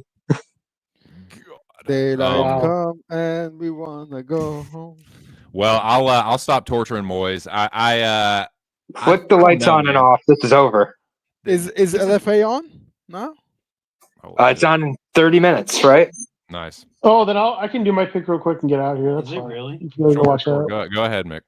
It's either on 6 or 7. I want to do it a little differently since the UFC is clearly serious about starting this year, like they did last year. So last year we got to see the rematch between Johnny Walker and Kalaev to start the year. So they're taking it so serious this year that we're getting another rematch that we didn't ask for. Even though the first match was a fucking main card fight. This is rematch rape, dude. You're absolutely right. Oh, it's so bad. Like last time, it was because of a bullshit stoppage. Because dude said he was. Where did he say he was in the desert? He couldn't say he was in Saudi Arabia or wherever the fuck they were, or in Abu Dhabi. And they said, "Oh, he can't go." He said he was in the desert. Come on, let him fight.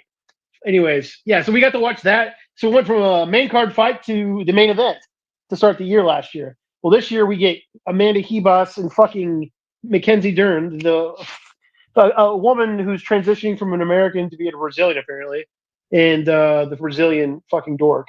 So I guess I think this is how serious I'm taking this breakdown. I think that Amanda Hebus gets her down eventually, and as she's locking in the submission, fucking Mackenzie Dern support dog jumps the fucking cage, attacks Amanda Hebus, and then Mackenzie Dern wins by KO, TKO, disqualification. There you go. Everyone so a breach in security leads to a DQ. That is there a line on that? And then Skinny James from the greasy offshore book that has a fucking prop on that. Does the emotional support dog break through the fucking security? So fucking like sandlots over the fucking God. You're gonna tell me her dog Cuchos over the fucking octagon? This is. Oh my God. This is top two. This is who the fuck streaming. shows up? Who shows up with their dog though? Seriously, that's fucking weird. Yes, Amanda Hebus is the pick. Fuck she that needs bitch. it for emotional support. What those fucking dirty Brazilian dicks weren't giving her? Piece of Irish shit. Yeah, whatever. God. She's a fucking race trading bastard. Fuck her. She is very strange. Dude, I don't know. Say, it feels like they're setting Mackenzie Dern up. It feels like, okay, Mackenzie Dern, you win this fight, dumbass. But I don't know, man. Fucking Amanda Hebus could win by submission. Do this, boys. Do this. Take Mackenzie Dern by knockout, or take Amanda Hebus by submission. Who's got the better cardio? And this was my take, not Moises. He stole this from me. Rebus has the best cardio. So of course she does. Mackenzie Dern sucks, and her striking's not that good. I don't care. No, her striking is not that good. That's putting it lightly. Yeah, that's you're being nice about that. I think her striking sucks. Like, terrible. striking is some of the worst in the division. Fuck that. It's terrible, but she does hit hard. She does hit hard, and Hebus is chinny. So yeah, Mackenzie Dern by knockout. I hope she dies in a fire. That's fine. With her emotional support dog watching. Jesus Christ. No, the support dog will pull her out of the fire, dumbass. You don't know anything about support animals. She'll be so fucking burnt that he only just pulls like a severed arm out. Well, yeah, exactly. He's not a rescue dog. He can only emotionally support her. He can't actually save her from the fire. You're gonna get through this. You're gonna get through it. He's like walking around with a fucking he's fever in his mad that mouth. she's dead, but he couldn't actually do anything to stop it. All right, I think we can wrap it up on that one. Man, guys, thank you all for being here. Seriously, all jokes aside, I really appreciate. This is a kick-ass stream and panel. We had 15 people in here at once, maybe even more than that. I can't really remember, but boys, I know it's great for you. Give us the final words, and then please give. Shout out to Giuliano Argenti for showing up. So he knows his music and film, and he's an actor, and he's a model, and so he's fun guy to have around. So hopefully next week. So about this card, it is what it is. So thanks to everybody, Aaron the dog, Mickey, thanks to you. Joey, 2 cents, Zach the fag, General it's Alex. all butt love, Zach. General Alex, Prophet Noah, well, it's just my 2 cents. Who else was there? Yeah, that's it. That's it. So, see you next it's week. Oy-vey, not Ove, you fuck. Dude, I don't know if he's a real Jew. I don't know if that's Jew. He's a real fucking Jew, dude. Ove. Wow, that's really bad. No, I actually know for a fact that dude's Christian. So just give him a break, okay? No shit. Yeah, dude, that's how you know that Aaron's actually Jewish. That really offended him. Ove. That's the worst thing that Goy has ever said to me. Oh dude, my god, that's more racist than any epithet. Dude, Aaron has got entrenched. Very offended, stream, dude. What the hell? See, that's what I love about the Jews. Noah. They're very practical. They don't get offended by words. They get offended by you fucking. Oh, hey, it's not you fucking say it. Oh, they? Yeah, I am exactly. triggered, It's not Zach. like You're goddamn right. I'm triggered. That's my culture. It's exactly. It's not personal insult. It's not fucking tailing you for LFA or asking your fucking LFA takes and then fucking spelling oy vey wrong. I'm a fucking man of principle. It's you double dip the chip. That kind of shit. That's what pisses them off. Exactly. You're gonna use a coaster on my wood table? Use a coaster. Use a fucking coaster when you Don't show you up. fucking respect wood, you cunt? Seriously. Not the good glasses. No shit. I got fucking rings on my goddamn table now because of you. Yeah, you really did. Noah gets this. Noah's an ally. You obey. Holy shit, that's fucked up. Yeah, well, if I have my way, you'll never work in this town again. But I hope not. I will fucking black you right along with fucking Ned Isaac. All jokes aside, man. Thank you, Moise. Thank you. I know it's late for you, so I like pistachio galatio. God damn it! I hate everybody. I don't even know what that means, but okay. Oh, vey. It doesn't even sound right. Oh man, I just want to die now. God, that's gonna bother you for a while. That's gonna be an inside joke for a while. I feel like. Yeah, like at least 2 years. Dude, is Aaron? Did the newest agency episode drop already? I think it drops at 9 o'clock tonight on Paramount. Okay. Well, God, I have to wait. Dude, check out The Agency. If you're not watching The Agency, you're doing it wrong. Richard Gere is back. It's on Paramount with Plus. The gerbil. I got that. Dude, it's fucking fire. It's awesome. Fucking fire. Let me write that down. So. Oh, vey. Holy shit. Notre Dame will be playing again on January 20th, so check that out. But no matter what, Notre Dame is not being Ohio State or Texas. Okay, Joey. Okay, Joey. Oh yeah, God, don't ignite Joey. A fucking bonfire here at the end and get this fucking drunk Irishman riled up. You fucking with the wrong one, son. Just take your fucking ass and your little fucking wannabe leprechaun outfit and stick it up your rear, boy. That leprechaun outfit was adorable, so you shut your mouth. I will beat Slav in your face like a fucking retard. Ian Gary was a rear naked choke away to fucking winning. Yeah, well, you know what? Penn State was a fucking interception away from there. So it doesn't matter. I didn't say nothing. You are what you are. You are what you are. You are what you are. Nah, you're the biggest Penn State fan ever. DFS. Give me some final words, brother. I will give you some final words as long as you know your role and shut that mouth. No, you will do exactly what I say when I say it, or I will banish you forever from that. Yes, sir, I will. Go ahead. So I'm glad that little Irish fuck is muted. So yeah, you can find me at Joe DFS Betting on X. Thanks for everyone that retweeted the tweet, shared the tweet out. Dude, thank you for real for putting that out. You don't have to do that. Seriously, like I said, I'm trying to help my boy out. He wants to get to 300. Thank you. So I'll do it every week until you get to 3. And then after that, I will ask for a pay raise. And then exactly. And then you hit me up for I got a family to feed, goddammit. But thanks for having me. Friends like these, huh, Gary? I'll definitely keep in chat in the text. And Mick, good luck to your Fighting Irish. And I know it's all good, man. Good luck to your bets this weekend. I didn't take a lot of action, but I hope you guys do well. I'm still considering action. I'm still gonna play something. I gotta figure it out. But Aaron, I can't say too much. I can't talk too much shit because I always laugh anyway. So you're my boy. Hell yeah. But fuck you. Yeah, that's pretty much how all my friends talk to me. Yeah. Can I finish it off here? 2 cents, or do I get a goodbye? I guess so. Okay, so Aaron the Leech here. And I just want to say thank you to everybody for allowing me this platform.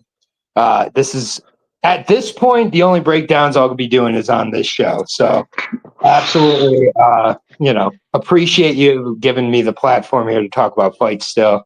I still care a little bit about him, but, I'm still not over Carlos Leal, and I don't know when I'll be over Rinrad and Carlos Leal. So once I get over that, I will be back to the breakdowns. But yeah, I appreciate you having me on 2 cents. And thank you, dude. Yeah, it's always a good time. Always a good time. And if you fuck can get, Matty Betts. Dude, yeah, and thank you for shielding us from the globalists. You know, giving yes, us a little bit the of fatty immunity, bets of the so to world, speak. the magic MMAs of the world, all the other Yeah, ones you're such a on Mount. loser and such a nobody that Matty actually went to your page. Yeah, I appreciate the comment on our last breakdown 2 cents. He commented and said, "Oh, you quit on your brand." Which, if anybody knows anything about me, if you attack my brand or my base, I won't be able to. I just it really hurts me. These are real things that are important. He sees how easily you get triggered over these kind of things, and he just he knows. No. What Zach said to me with the LFA, or not to me with the LFA, unacceptable. And then this Ove shit, I'm never gonna get over it ever. Thank you for having me, dude. Thank you for being here, and to Joey, Mick, Moyes, and Geo as well. Thank you for stopping through. So yeah, boys, we'll be back for the next card. Shute Zake. Well, hell, I'll go back through the chat. Shute Zake, you didn't hear shit, boy. Noah Allen, the general, of course. Just my juice sense. What up? Man, y'all have a good weekend, dude. Let's see, gag. Shout to Gabriel Bowlers, man. Shout to the Fab Five. Best of luck to all your action this weekend, all your football shit. Reed, shout out to Reed, man. Good to see you, dude. So I don't want to miss anybody. Zach Johnson with you said Zach twice now. Can we calm down on that? No way. It's fucking Bo Zach. Jackson. Shout out to Bo Jackson. Shout out to that dumbass Aaron the Dog MMA. I guess. Fucking shout him out. God, why am I highlighting all this? Guys, the end of the stream's a real nightmare follow for me. everybody on Twitter, but just don't follow me. That's all I gotta Cage. say. See, I would have missed Cage my IQ if I didn't fucking go back through this chat. So that's why I do this. That's a throwback right there. Fucking Cage. Just Cage had is to a fucking fucking worm your way into the chat, huh, Cage? Yeah, I guess. I guess we go back a couple years, so I'll do your dumb thing, man. Oh God, who am I missing in the chat? Nobody. I think I got everybody. Well, yeah, Cassiover, smart ass. All right, man. For real though, shout out to all you guys. I love you. Y'all have a fucking good weekend, man. Best of luck. What time do you guys go on tomorrow? What? I don't even know when the fights are. Isn't that sad? Are they 4 or 7? Make it. They should be at 4 o'clock tomorrow. 4 a.m. Actually, I will. Yeah, China card. That was so much fun. Remember that China stream? 2 cents. I know we're leaving. I'm trying. Yeah, thanks for bringing that up. Just triggering my. You're talking about triggering. You're triggering my fucking PTSD. Remember, I just kept fading you, and I was right on every foot of the prelims because I just picked out. I wish that whole fucking looks like yeah, guys, 4 o'clock tomorrow. Nice. 4 o'clock. Good to see. Yeah, don't let them motherfuckers ruin your day. Get the fuck out of here. Yeah. Anyway. So yeah, UFC, like Mick said, starts prelims start at 4. So I will be at Pub Sports Radio calling the fights. First fight night of the year, man. So I'm pretty excited for it. So that is where I will be tomorrow. Thank y'all for being here today, man. This is a kick-ass stream. Had a bunch of people in here, had a good time. May or may not get canceled, but it was even if we do, it was a hell of a lot of fun. So y'all have a good one. Best of luck. Thank you again. And one more time for the record, these are my greasy little fucking plays. I'm not going crazy. It's a unit and a half. Cagliari. These are the order that I made them to. Cagliari. I bet Harris right after that. And then the Locker Room Talk podcast parlay is as follows. Moises is my leg, but we all agreed on Ali Evans Smith. So yeah, shout out to the Locker Room boys. Shout out to the annual weekly or the Mountain Water Magic Mountain, as it were. The Locker Room Talk podcast group chat, all that good shit, man. Shout out to you guys. Have a good one. Best of luck. Catch you next time. Just my 2 cents. Peace.